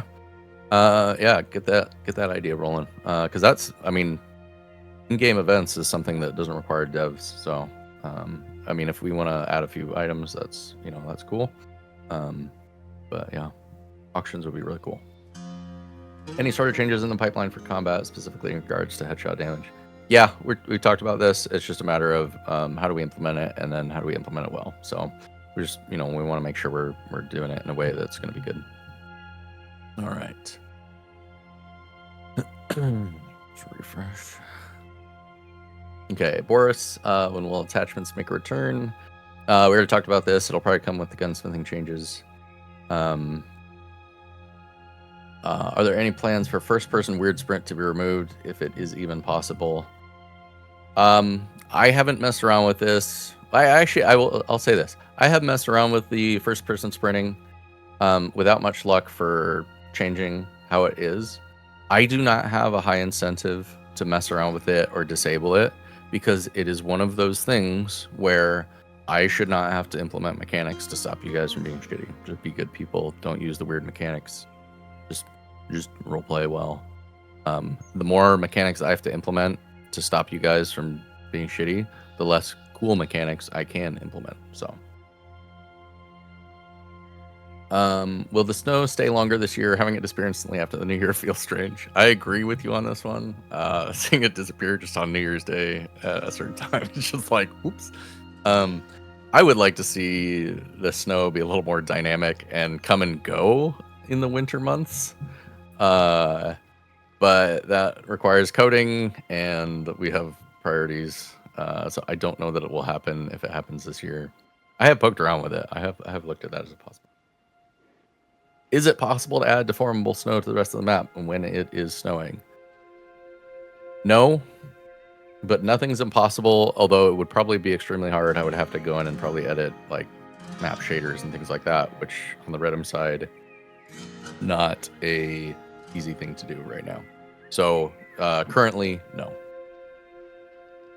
Will some of the lower paying jobs get a pay raise so that they are worth doing? Probably not. I do want to balance things so that they are worth doing, but I am a firm believer in you should be doing jobs that make sense for your roleplay. And if you're doing a job that makes sense for your role play and you still can't bring in enough money, then let's talk about how we fix that. But yeah, because I'm all for people making money and doing the job that makes sense for roleplay. I want that. I do want that. But and trust me, like with ranching, when you're doing roleplay and you're making money doing roleplay, you make a lot of freaking money. I don't want people to have to go grind for money so that they can do roleplay. I want people to do roleplay and make enough money to live. I don't think you should be sitting on thousands of dollars as people that live in the Wild West. I think times should be tough, and I think you should have to choose between buying a new pistol because yours got stolen and a can of beans. I think that is good roleplay, but that's just me, I guess. Yeah. Yeah, jobs are typically geared at $100 an hour. That's insane to me. Being able to buy a new rifle in 2 hours, I think it should take a week's worth of pay to buy a new rifle, personally. At least a day's worth of work, let alone 2 hours. So, in my opinion, you guys are freaking rich, and I've seen your bank accounts, and you guys are freaking rich compared to what it should be economy-wise. So, that's just me. I know that is a polarizing opinion. I'm open to discussing it. I don't want people to just hate me because I have that opinion. But I think that if everybody was walking around with 10 grand, it would be really weird. Like, there'd be no reason for people to earn money doing jobs. There'd be no reason for people to spend the money they have, like, because nobody would need it. Like doctors would just do doctor work without charging for it. Bartenders would just give people drinks without charging for it. There would be no economy. Whereas if people need money, then there is economy. So anyway, that's a whole mess of a situation to talk about. So anyway, when will businesses make money without having to do everything in house to make said profit? When they charge more is the short answer. I am doing things to try and alleviate some of that. I do want to add bartending, NPC type work. So when you're serving at a bar, essentially being able to offload your wares to non-players is a goal. Or being able to do jobs around the bar to bring in some extra cash.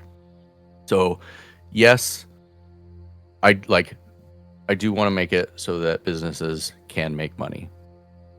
Because if the bartenders aren't making money, well, then they're not buying booze.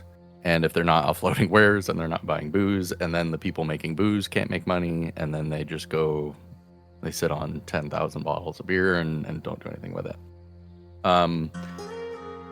So yeah, talk to me about your businesses. The horsemen just sent me a nice spreadsheet, or I got to look at a nice spreadsheet looking at kind of where their profits are going. Those things are really helpful in terms of determining what areas in the economy need help. Stables were a big one, but now we have ranching. Mining was just grinding. I'm trying to get rid of some of the overstock and make it worthwhile for miners to actually sell their goods rather than people just going to the mine when they need some iron. I would rather people go to the miners themselves to buy the iron. But player-to-player economy is a difficult thing to task as well. So,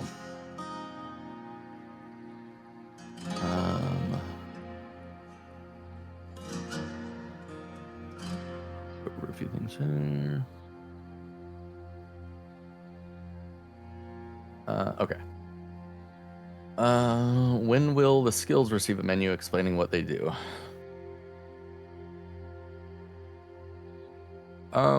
We could probably just explain it for the meantime. But the thing is a lot of them change. Essentially what it comes down to is they help you earn more money doing the thing. So for mining, higher rewards. For farming, there's a small chance. So like if you know when you get like a crate of apples and it takes you like 5 times of harvesting to get a crate, if you have a really good farming skill, there's a chance it only takes you 4 times. So, things like that. You also get more crops as you farm. So it helps you earn more money, get more stuff, be faster. Yeah. When is Gunsmith planning to make a return? Soon. Yeah, Simon's working on it, so soon.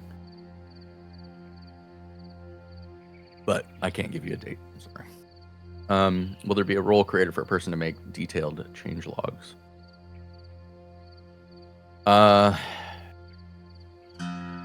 That would involve having access to a repository, so it probably is just going to be a developer thing. Honestly, the change logs are something that we need to get back in the habit of doing. It does take a little bit of time to do them. However, I know that it helps you guys see kind of the stuff we're working on and the things that are changing. So it is something that we need to spend time doing, but it is a developer kind of only thing.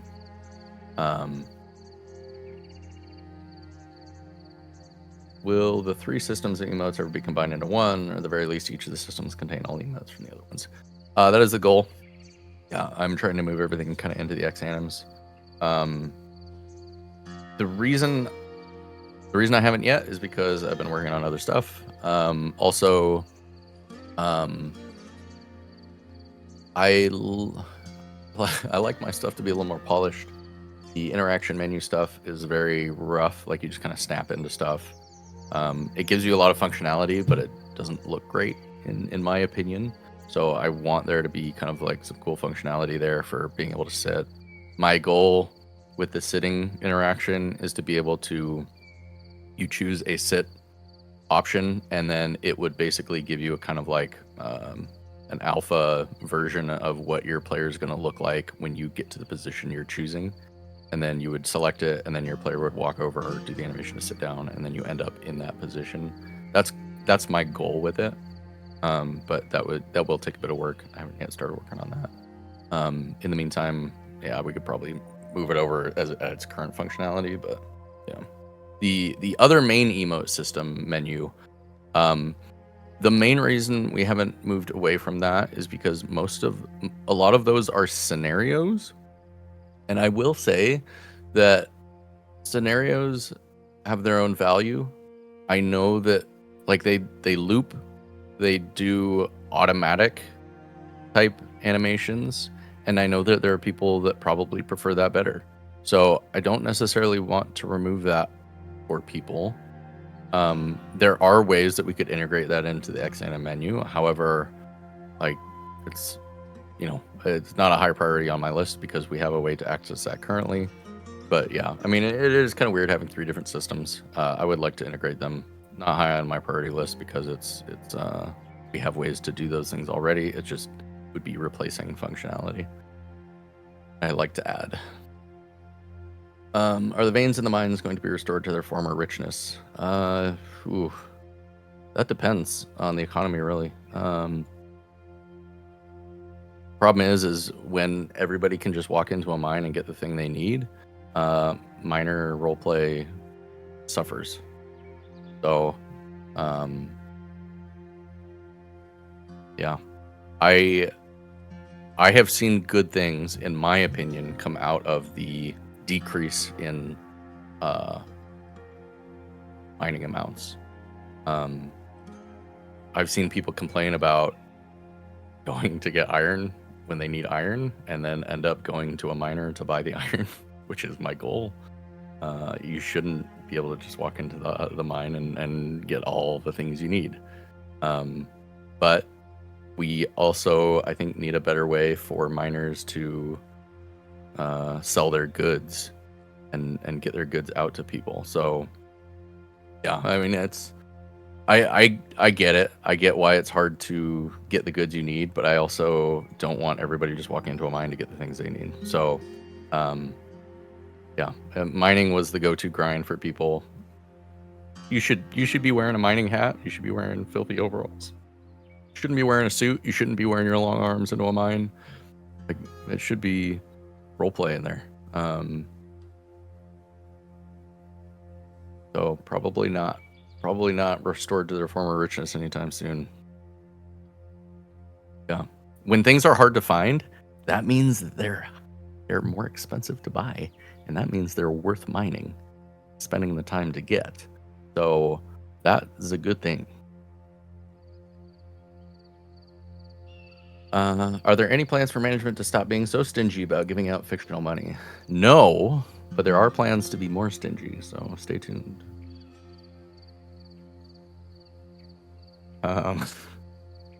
Jack. All right. Are there plans? Is that a joke? Yes and no. Question: are there plans for improving the economy as a whole to make it more dynamic and such? I'm always trying to improve the economy. I am always trying to improve the economy. The economy is a freaking difficult thing. I mean, you can have a game like EVE Online, which in my opinion has the best economy in a game system. And like, I mean, I think they built that game on the economy itself. Like, it is a market game. It's not a space game. I am a single dev. I can't, and I didn't even take any economy classes in college. So, you know, I'll do what I can. But you know, no no promises there. The fragile thing economy. Yeah, Foxhole I think does have a pretty good economy. You're right about that. Are there plans to make more things exclusive to Guarma so that it creates roleplay with that area and such? I mean, when things make sense to move to Guarma, and we'll make them in Guarma. So like clams and oysters, they're in Guarma. But yeah, so if it does, yes. There is a lot of stuff in Guarma right now. The reason why people aren't in Guarma isn't because there's a lack of things to do.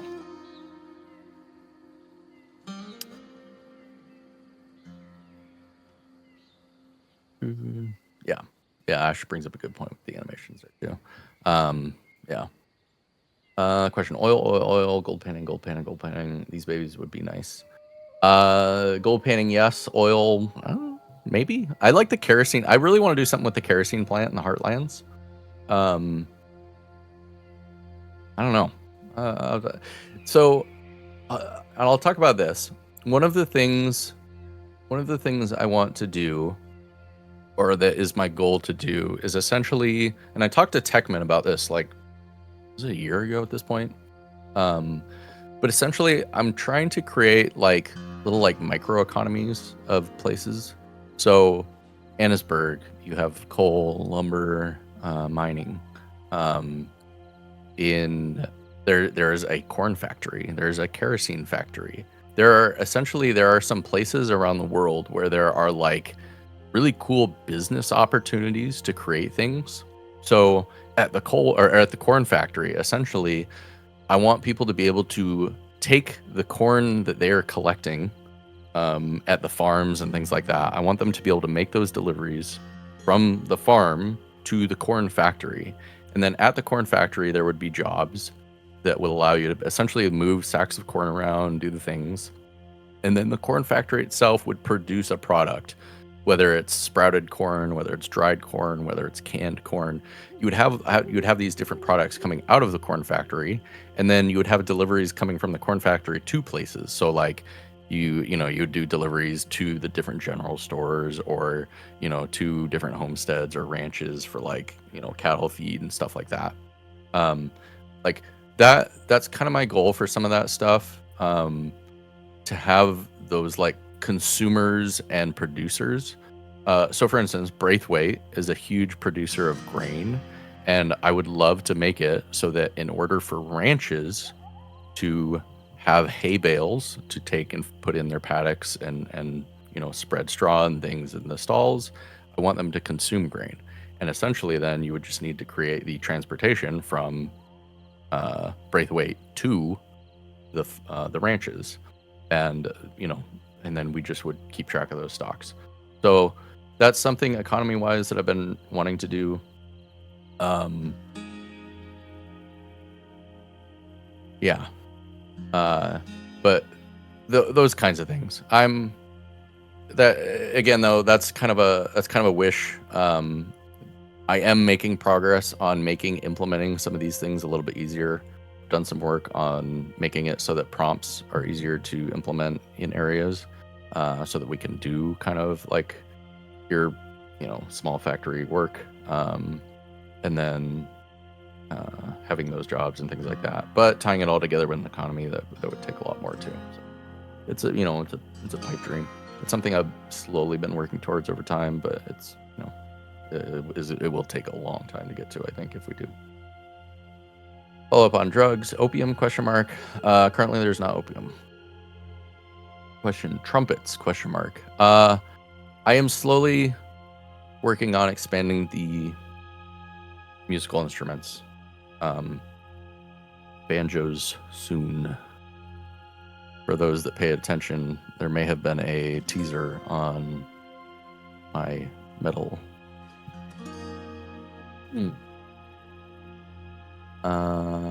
Question. Can we train ourselves to be better swimmers? No. Are there any plans for management to help bring back some of the population to the server? Our numbers over the last couple months have gone down. Yes. Yeah, there are. We've recently brought a lot of people onto the media team. So they have been doing an excellent job. You're going to start to see a lot more videos and stuff come out. They are really great. They're also going to help us, I think, throw out some videos onto the YouTube channels and stuff like that for showing some of our updates that we brought forward. Because honestly, we have some really cool mechanics that other servers don't have. So just getting people to kind of see that and then want to come interact with that is one way to do it. People streaming their gameplay is a great way for people to kind of see what the server is and want to play on it.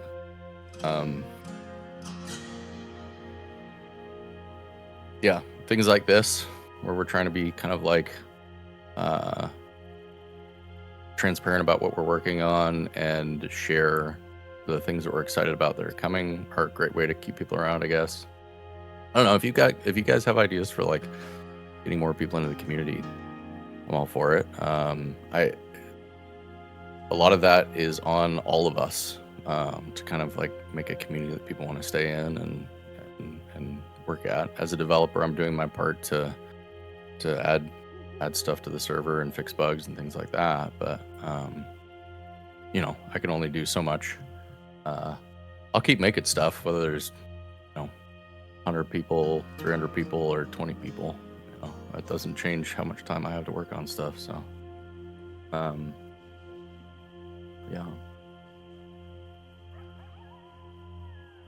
I think too. I mean, I haven't really looked at the numbers lately, but we actually have a very steady community. As far as I know, this has been the longest running Red M community. I don't know about that one. I mean, it's definitely one of the longer ones. So, the fact that we have a pretty wide user base and people have stuck around and we see people come back on a regular basis. It's I think it's a great place for us to keep working on stuff. So.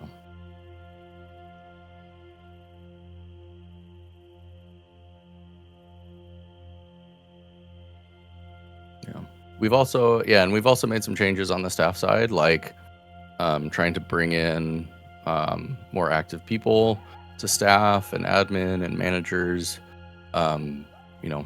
Having people that are active and involved in the community is great. We've been doing that, so yeah, I guess that's another thing we've been doing. Yeah. Yeah.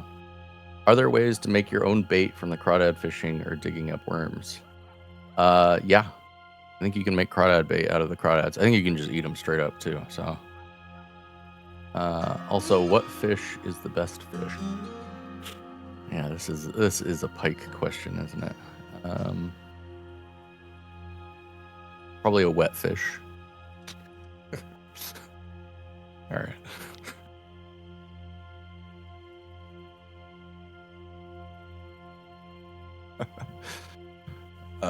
Is it possible to add signs or some way to signal where to sign up for the railroad company? Actually, I don't even know where to sign up for the railroad company. So maybe, I don't know. Jack says they're all listed. I don't know if that's a find out in character kind of thing or not, but that's think they're hiring. I'm gonna say about that. Okay, so moving on. Sorry to talk about. Will Golden Schofield and such golden weapons from single player Red Dead or to return like a 1.0? Unfamiliar with the RDO base if they have those guns or not. So, single player assets. Because this was back in like 1.0. So when we were on 1.0, there were a lot of like single player assets that were being used. When we moved, when One Sync came out and things like that, essentially that moved into like the multiplayer RDO asset side of things. So there are single player assets that we just can't do. That doesn't mean down the road they can't be like restreamed in or someone figures out a way to do it, but as far as I know right now, they're not a trivial thing. Will thoroughbreds finally be a good option? Yeah. The goal for the horse update is to essentially level the playing field in terms of stats. It's not going to be about how good your bond is and what horse you're using. It's going to be about how you've trained your horse and how well you're taking care of your horse. So that's the goal. Yeah. Is it possible to ring in fully custom guns, fully custom weapons built from the ground up? If possible, it'd be something from the dev team to be interested in doing. Or would that be something for the dev team to be interested in doing? I mean, I don't know. Anything is possible in essence. It's not something I have seen any other servers do in a very solid way. But I mean, it would be a very cool thing to do. Granted, it probably would be very difficult it would probably take a lot of time to do something like that for the amount of effort you're putting in. Or yeah, you're not going to get a whole lot of like product out of the effort you're putting into it. That doesn't mean somebody like couldn't do it if they really wanted to work on that. So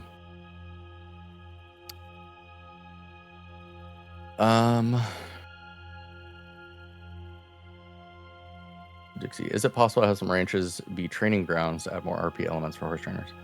The way we're doing training for horses is so that it's not limited to a specific area. Because, I mean, it may make sense for you to do the training in a corral, but we don't want to limit it to a corral because, there's going to be native role players who want to do their training out in wherever. We don't want to like limit. If you can train a horse to be agile, bending around trees in a forest versus bending around poles in a rodeo area, why wouldn't you? It really comes down to what are the things that you were doing to train the horse, and not necessarily like what are the location you're in. So, you can do them at ranches. That probably make the most sense if you're doing if you're running ranch roleplay and stuff like that. I would like one of the things I would like to do. It's not implemented yet, but I would like to tie the horses. So if you were keeping your horse in a well-kept ranch, I want to give your horse basically. It will get a better. It will be taken care of better when it is in the stable. So when you pull it out, there's a chance you will have to do less to take care of your horse when in the field.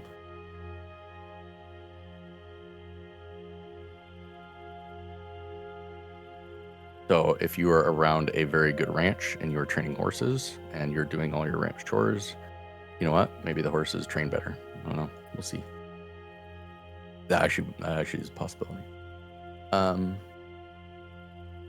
Is it maybe in the future to get other old elements re-added, like legendary hunts and other odd jobs to more elements in RP? Yeah, I mean, we touched on that a little bit. I think it would be cool to do legendary hunts. Des said that we did try it, and I remember her taking a look at it. It looked like it wasn't just as simple as just copying in the old script, so we'd have to take a look at it a bit more. It would be something cool to have in though.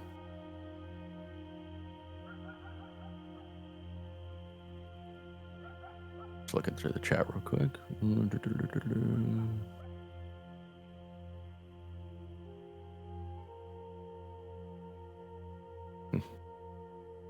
Yeah.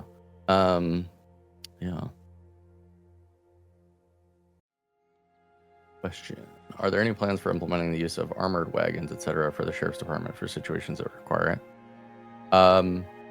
Yeah, and I'm gonna say this too, because I can talk about things I want to do all day, and and then I can spend all year working on bugs. So,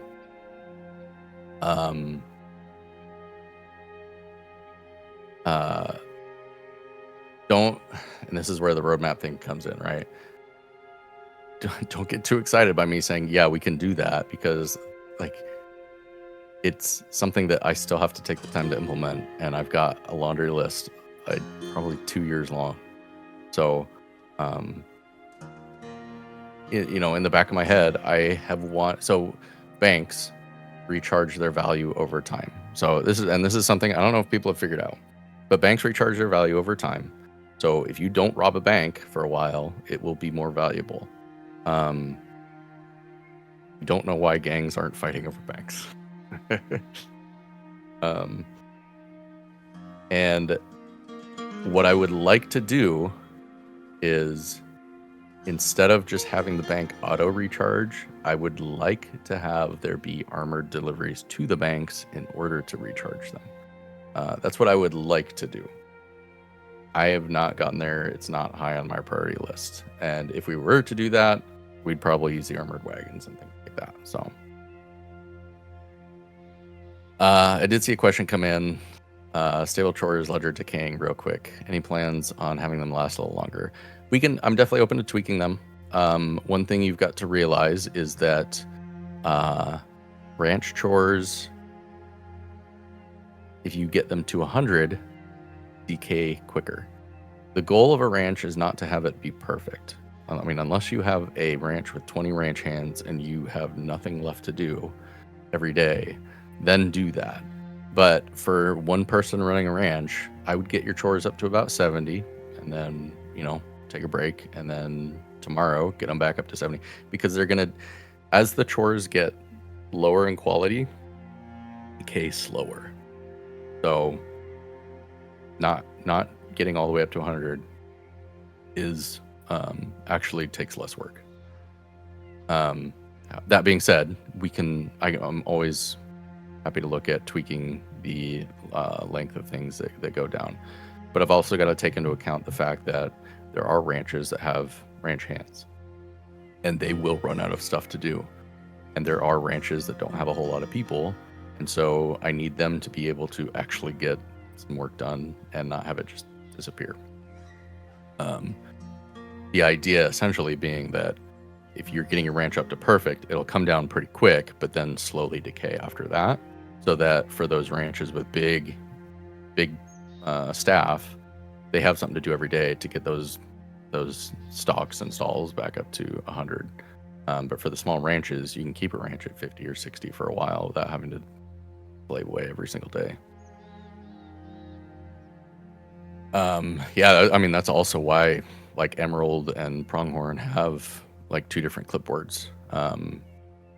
Because let's say your goal is to keep the stables well kept, but you don't really care about the barn, and you want to keep your horses at the stables because you're the trainers. I want to be able to reward them for doing that work and not have to like do everything. But at the same time, like, it is a big ranch. There's a lot of stuff to do. So, okay, moving on. Any plans for addition of notes without needing to make a scene for it? If I remember correctly, there is. I haven't worked with it a whole lot because it came in with the TMC framework, but there is a interaction item. I think this is what they're called. I don't know if they're working exactly correctly right now. I've got to look at that. But yeah, I think they're bugged right now. But you're supposed to be able to write on them, and then you walk up to them and you can look at them, and it'll bring up like a thing on your screen where you can see what they read, what they say. So yeah, I mean, there definitely plans to make that a doable thing. Essentially, being able to like post notes, places that you can actually interact with. I think it's really cool. Any way to implement wagon storage without adding ownership to wagons, being able to store items in a wagon for businesses. I mean, like I said, anything's possible. I would love to be able to add wagons own with storage. I don't. I don't know that doing wagon storage without ownership is going to be smart, because how do you keep track of where your wagon stored? I mean, I'd have to think about it, but if you don't own a wagon, how do you store items in it? Retrieve it to get those items back out, kind of a thing. I'll have to think about that one. I would prefer just to add owned wagons with storage.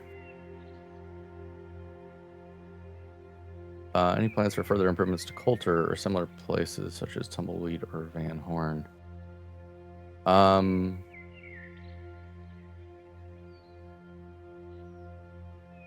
mean, that is more of a question for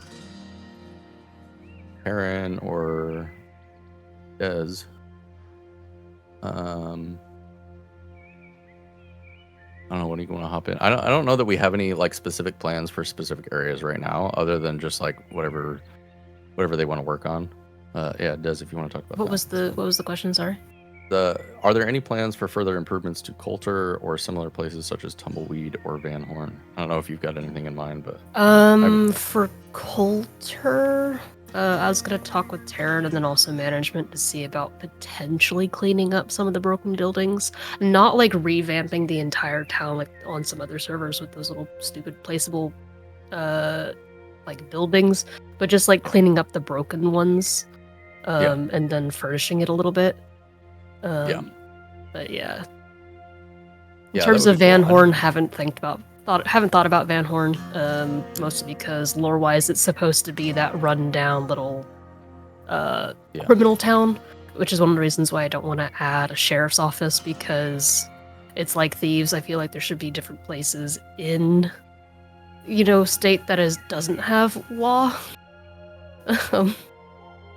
Just as a thought, but yeah. I'd like to open up Tumbleweed a little bit more, but that would be a me and Taryn kind of thing.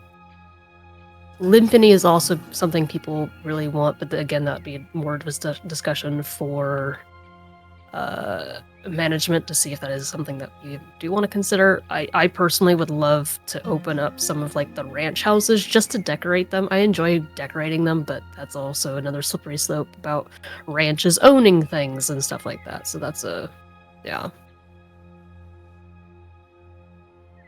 But right now, I'm actually currently working on, as I'm speaking, fixing Valentine Doctor's office, so there's not that massive table in the way, so people can actually do /me's, and there's more room for those mass casualty kind of things.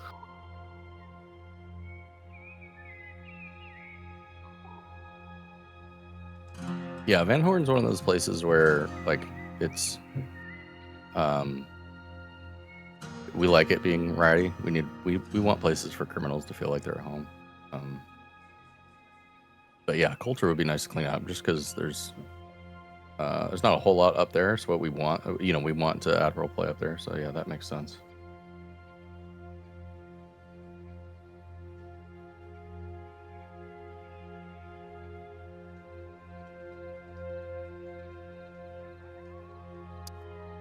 Okay. Got here. Question may have been asked already. Are there any plans to increase payouts of jobs or reduce material costs to help businesses, especially the social hub ones? Yeah, we talked a little bit about bartending in terms of adding in essentially like passive NPC type offloading of goods and making like a wage at the bar on top of whatever you're serving to people. Because there are locals. It would make sense to actually be able to offload the goods that people are making at the bars and make some money from that. So, and that I think would increase the payout for people who are actually crafting or making the alcohol in the first place, and kind of increase the demand for that. So that would be good. If there's some other ideas of what would be considered social hubs. I'd be interested to hear about those. Post some suggestions or things like that. But yeah. So yeah. Refresh, see if there's any new questions that came in. There are. Hank, will the horse update require current horses to be retrained, like start from the ground up, or will they be protected and retrain their current trained status in a way that makes sense? I haven't thought about it just yet.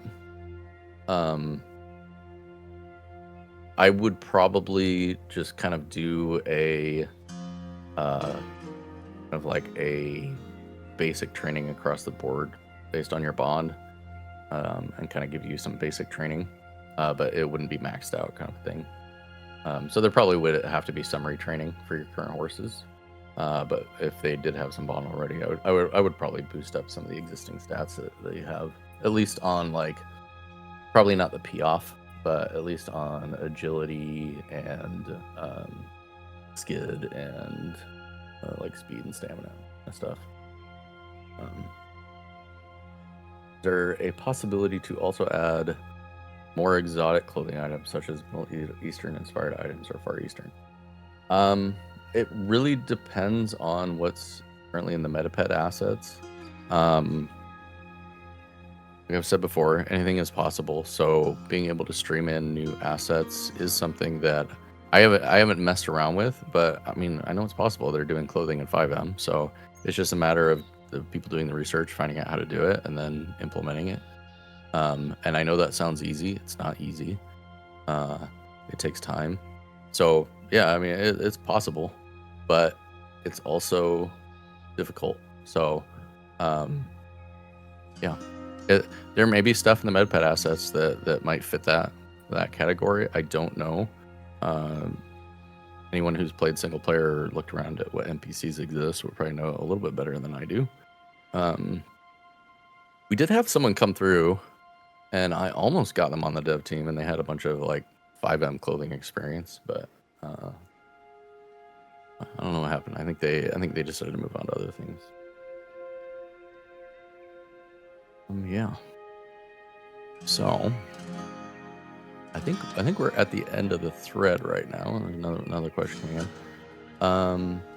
Will very limited export options at the docks be allowed? Maybe allowing you to sell excess materials, drinks, crafted goods. Yeah, yes, possibly. I've talked about doing kind of an exporter with Rio. Because as much as it was downvoted as a suggestion, I know that there is a very high need for people to offload crafted goods. So even though we want to do some of that through the bars, essentially what I would like to do is have a way for people who have loads and loads of crafted goods to make money off of it and then get rid of those goods, because it is work. So essentially you would go to the exporter, convert your large quantity of goods into a shipment, and then you would essentially deliver that shipment on a wagon or something down to the dock or something like that.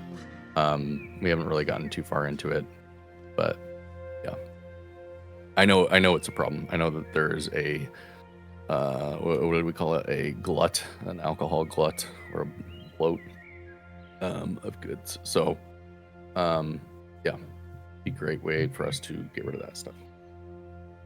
As well, I really want to do a job where we are importing goods. So having a dock worker job where occasionally you go down to the docks and you haul crates of things off the docks and to the train station. And then either the train, I mean, you can role play the train delivering stuff or having deliveries go from those areas out to general stores and things like that. I think would be cool. So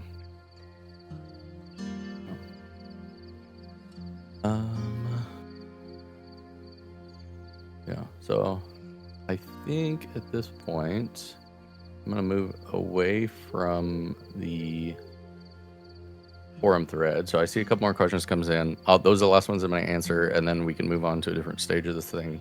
I don't know if we want to just like have some conversation in here, bring some people up, talk about stuff, or what we want to do with that. Yeah, I can go ahead and lock the thread, and then I'll finish it out. Okay, so Jack question: will there be plans for custom maps in the future for the rundown places? Or the okay. So first question is: will there be plans for custom maps in the future for the rundown places? If you're talking like Limpany, that depends on other devs doing research. I'm not doing any research on terms of maps. Taryn is focused on MLOs. She is not focused on like maps. But I know that there are people out there working on things like Limpany. If there ever becomes a good change like that makes sense, then we'll look at it. But other than that, we're not actively working on those things. That stuff does take a lot of effort. The ability to add own notes, or if you're talking about like the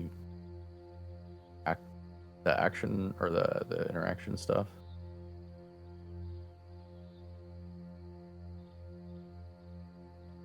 Oh, a custom map, like, oh, okay. I mean, we're not doing anything right now to work on it. I don't know that it necessarily adds anything.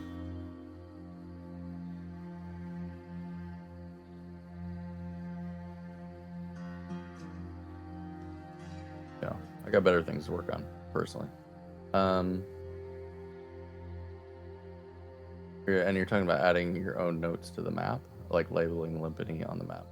Oh, okay, I see what you mean. Yeah, we're not planning to do that. It's not. I'm not saying it's a bad idea, but it's not something we're planning to do. Will trains get inventories for cargo? I would like that. That's something we talked about. I'd like to move, and again, these are things I'd like to do. I'd like to move the train system over to kind of how we move like bales of hay around, so that essentially like you would pick up a delivery in St. Denis, drive over to Valentine, and then offload like crates of chickens or bales of hay or things like that. Like I want that. I want that for the train workers or the train delivery guys. I want it for people to do civilian jobs around the state. I think that'd be cool. So, yeah. Does milk still have uses on it? Okay. Anyway, so okay, let's refresh. Make sure that was all of them. Yeah, that was all of them. Okay, threads locked. How are you guys doing? I know that was a lot of talk about. That was a lot of talk about like features and things. Again, kind of getting back to the start of it, we talked about doing kind of just a loose roadmap. I will try and put something up for what I have on my table. I will leave that up to the other devs if they want to post what they're working on. I don't know where we should do that necessarily. I'll have to look. But yeah, it's something we can do. One of the things I'd like to talk about before we move on to whatever we do next, I don't know if we want to end this thing or just have a chat in Discord and thing like that afterwards, but one thing that I do want to talk about is that I know everybody gets really excited for features and what's next, and they want to see stuff on the server. We do have a very limited dev team that are working on stuff, so the ability for us to like churn out features and bug fixes and stuff like that does take a lot of time, and our devs are volunteers. They do amazing work for being volunteers. So definitely share your appreciation for things. We are open to talking about why we make decisions. We are open to talking about the stuff we are working on in terms of like, we like dev work. I mean, there's a reason we volunteer to do it. So, if you ever want to talk about stuff, just come talk to us. We're people. We also like to play on the server. So yeah, just don't forget that, as much as we are factories for features, we're people too. So part of the reason I wanted to host this is just to kind of give you guys some insight into kind of what's going on, but also give you an idea of who we are, because we're just a red name or a purple name or a pink name. We're just, we're working on stuff. And like I said, I've got a little 3-year-old that runs around. He likes to come in and press all the buttons on my stuff. So sometimes that interrupts things and that delays stuff. So, but yeah, but we do it for passion. So yeah, he is adorable. I'm sure if once I start streaming a bit more, you'll probably see and hear a bit more of him as he's running around. There are days where I have him. He's got a little desk in my office, and he sits at his. I've got a little Google Home tablet, and he sits there and he watches YouTube videos, and then he gets really excited about stuff. So you can always hear him in the background. Yeah, we can start calling little fish.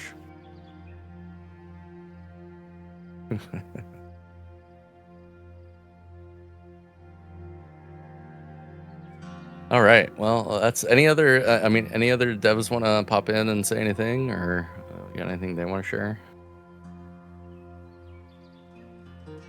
I can pop in on the in-place job stuff. If you want me to talk about what I want to do. Yeah, sure. If you want. Yeah. Okay. Yeah. Yeah. Go for it. It's just about the same ones I talked to you about a while ago.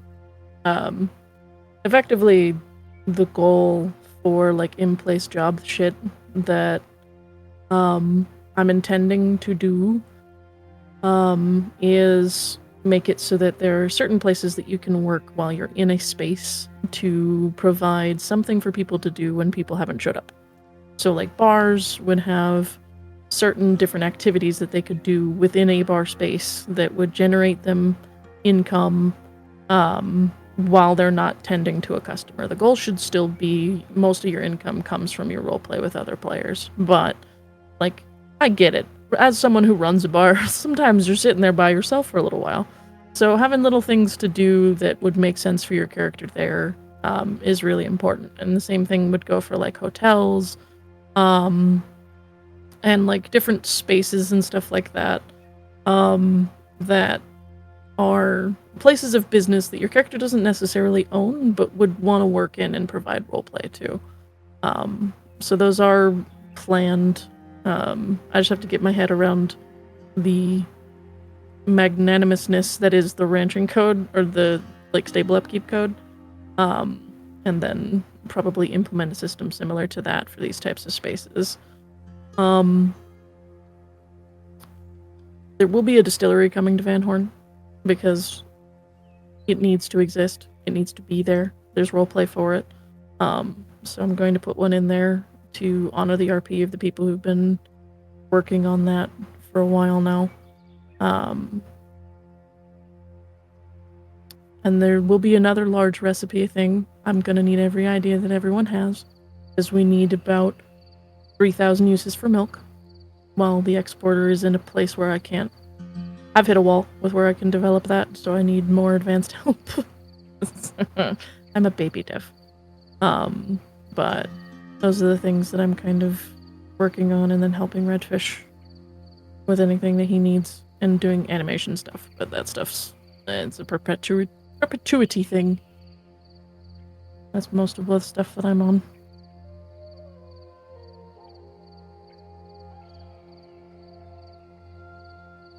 I guess I can go next. Hey guys, I'm also a baby dev. So just want to start with that.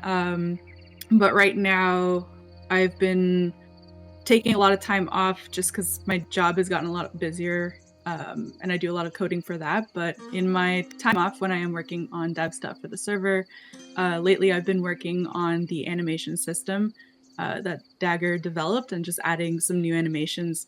None of them, apart from the notebook or newspaper animations, have been added so far, so there's still a lot of stuff being developed behind the scenes. But I guess a little sneak peek, I'm currently focused on bartending emotes or animations, because they're awesome, and I'm really sad that they kind of got yeeted into the void with the update. So I was like, I'd like to bring those back so people can actually bartend or even just be a patron at the bar.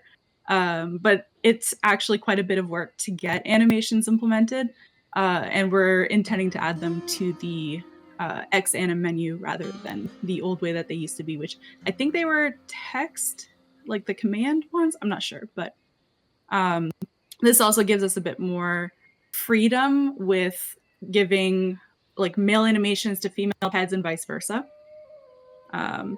So hopefully it makes them more accessible to more people. And yeah, that's kind of where my focus has been. I also occasionally have been helping out with some of the smaller bug fixes. But yeah. Oh, and I heard a lot of requests for change logs. I volunteered to help out with getting the change logs updated for all the stuff that's been backlogged now. So yeah. And yes, clean glass and clean table I would categorize as bartending emotes. Just, yep. That's it for me. The animations look really good too. Thanks. By the way, if any of you saw, I did post a GIF in the chat of maybe like 20 minutes ago, and that was a GIF of, the animation, not like a random Red Dead one I found. Yeah, I've seen the stuff she's working on. It looks so smooth. It looks good, and it's like female male across. Like it just looks and works really well. It's really cool.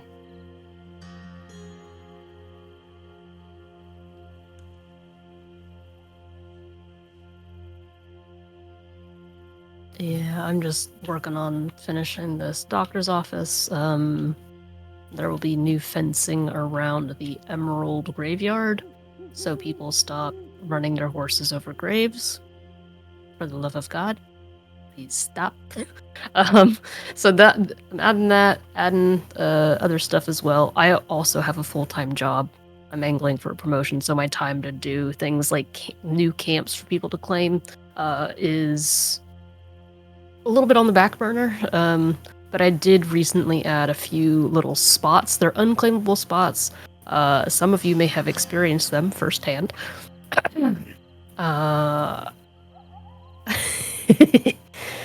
So there's small little spots in there for the Crims.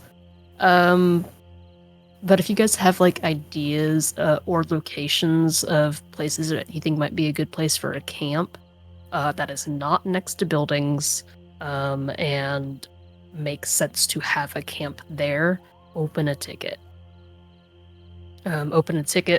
Throw it in there, and if we like the location, we might do something there, but of course there'll be no timeline for it. Well, yeah, that's it for me. Doing the 4th of July prop stuff. Y'all should come to the 4th of July event. It's gonna be fun. It's fun every year. Should also say again. Yeah. Go for it, honey. The 4th of July is happening. We've already got everything planned. We're gonna have 2 new events this time, and they're gonna be very fun. And it's not just gonna be super high skilled things that make you go, my character can't do that. Fuck. So we're gonna be having 6 events at 4th of July. We have finalized the times now. I'm going to be putting up the poster and stuff, and that should be up on Twitter soon, ? But we're going to be doing the 4th and the 5th. We're going to be doing 2 time slots at both of those. And during those, we're going to actually be having... excuse me, I just clicked on the wrong thing. I'm great at the internet. So we're going to be doing 3:30 p.m. and 8 p.m. EST on both the 4th and the 5th. Each player can come to one event, and we're going to write you down because we want to be able to get as many people into the events as we possibly can. Also, this year we're going to be doing our first ever... I'm going to call it the Aussie July, because we're going to be doing a event at 2:30 a.m. on the 6th of July, to kind of give it so that we have some people who are not able to make it at like a 3:30 or an 8. They can actually make it to the 2 a.m. to kind of cover for our Aussie beans. So you guys have some stuff, but it's going to be very fun. And we're going to be doing a fashion show for the first time at 4th of July. So we're going to want people to come up with their best outfits using the new outfit system. So we're going to have a very, very fun time. And this is thank you to One Love Day coming up with these fun-ass ideas. So we're going to have cattle cutting as well, because that's the second new event. So we're going to have a fashion show and actual cattle cutting with real player-played cattle, which is going to be staff. So you actually are going to have to try to cut a cattle in the real way. So thanks to Win a Love Day for the event updated ideas. And of course, we're going to have our other 4 standard fun ones. No, you're not going to cut a cow with a knife. But that's going to be fun. The poster will be up soon.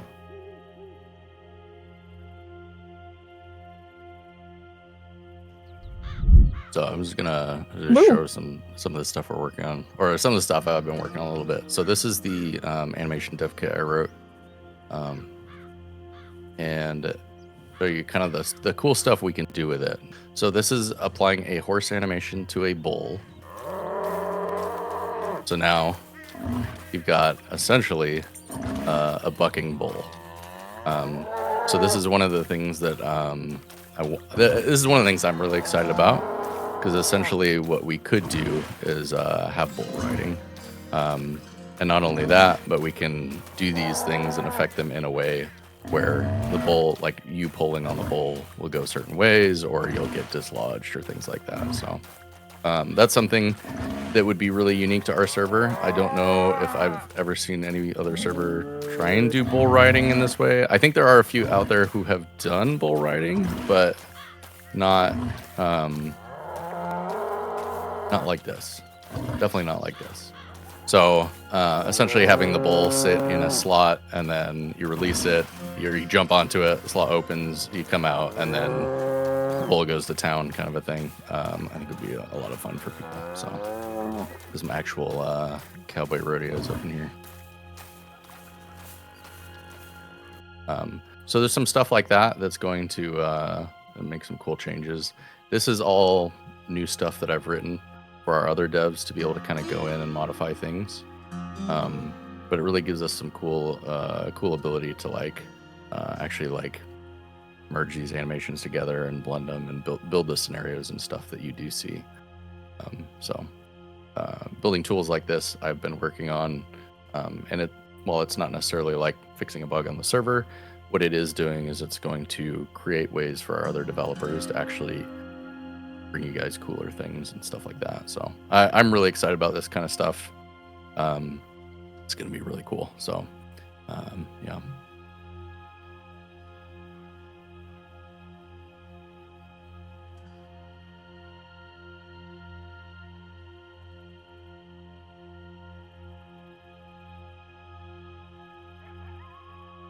I'm looking at chat. See how, yeah. I'm excited. I'm actually really excited about the rodeo stuff. I don't know. I think I've told a few people about it. But I've just been like, when I figured out I could do that with the bulls, I've just been like, oh, we have to do this. It's one of those things like when you discover it's possible, it's like, okay, well now I'm obligated to try to do this thing. So it's pretty cool. Yeah, I want number one, implement bull riding, because that's going to be really cool. Yeah, rodeo clowns. All of a sudden you got rodeo clowns. It just adds role play, right? The other thing that I think would be really cool is so for you livestock nuts, like being able to essentially have bulls that you then bring to the rodeo that are your bulls. Like it could be a prize-winning bull for the rodeo. That would be really cool. Just be able to add that kind of stuff into it. So.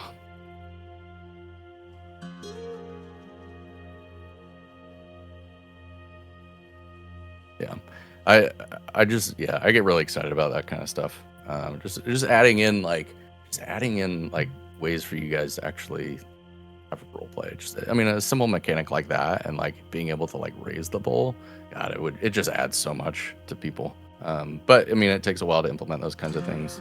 But I do get excited about that kind of stuff. So yeah, that's the dream. My hope. I need to actually fill out my roadmap too, because I don't know exactly what it looks like right now. I know that once I finish a lot of the bug work, I'm gonna try and get the horse stuff finished. But I can help you with that. with the roadmap and like make it pretty and shit. Yeah, there you go. I know we gotta fix the medical stuff too. Yep. There's a bunch of stuff with medics. And I'll be But doing a I'm video really, on how that works so that people can actually see the mechanic, see how it functions, and they can slap the video at people, and then we have a graph that's like made by Redfish that's super cool. So like there's not gonna be any confusion once it's done. we're very thorough. Yeah. Yeah, Nora, what's that guy who like rides a bison in that one show? Who's that? I can't remember what that is. Oh, it's funny though. Is that I mean, Reservoir you Dogs? could. No, it's like really old. Oh, okay. There's like a gif of him like nodding or something. I can't even remember. It's like a whole like.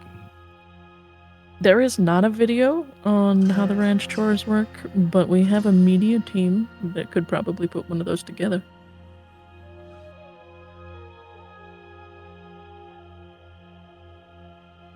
I am but one potato, and I'm very invested in the medical. I did. Yeah, there was a ranch chore update video. Yeah. There's also a lot of content. Or somebody was asking how to fix fences, and I mentioned that I think I explained all of the mechanics in that changelog for the ranch chore update. So it tells you exactly kind of what you need for some of the more complex tasks. Most of the other stuff is pretty, hopefully intuitive. Mm-hmm. But yeah. It's just about getting your brain outside of the kind of video game mindset and going, like, what would your character perceive would be the way to do stuff? Yeah. Because think about it less like a video game and more like if you were to actually do that IRL. Yeah. Like a lot of the recipes that also exist in the game are designed around like actual things that are available both in game and in time lock. So we try to make it sensible. Yeah, that's the guy on the buffalo one I was talking about. Although that get there. Yeah. All right. Well, I think what I'm gonna do, so that we're not dragging this thing on too long, is we're gonna wrap this up, and then I am going to hop down into the Discord streaming PC, and if you guys want to chat or if you've got extra questions, I'll hang out there for a while. But yeah, thank you everyone for asking questions. I don't know, like I don't mind doing this kind of stuff. It's not a whole lot of effort to kind of just create a stage room and jump up here and talk about stuff, and you guys can ask questions. But I don't know if we do this, if I do this 2 weeks from now, I don't know if I'm going to be doing, just answering the same exact stuff. So, if you guys feel the need and you're like, hey, what the heck are they working on? Feel free to reach out and say, hey, doing one of those things might be nice. And I can make it happen. And thank you to Wenna for suggesting this. I do think it was valuable. So.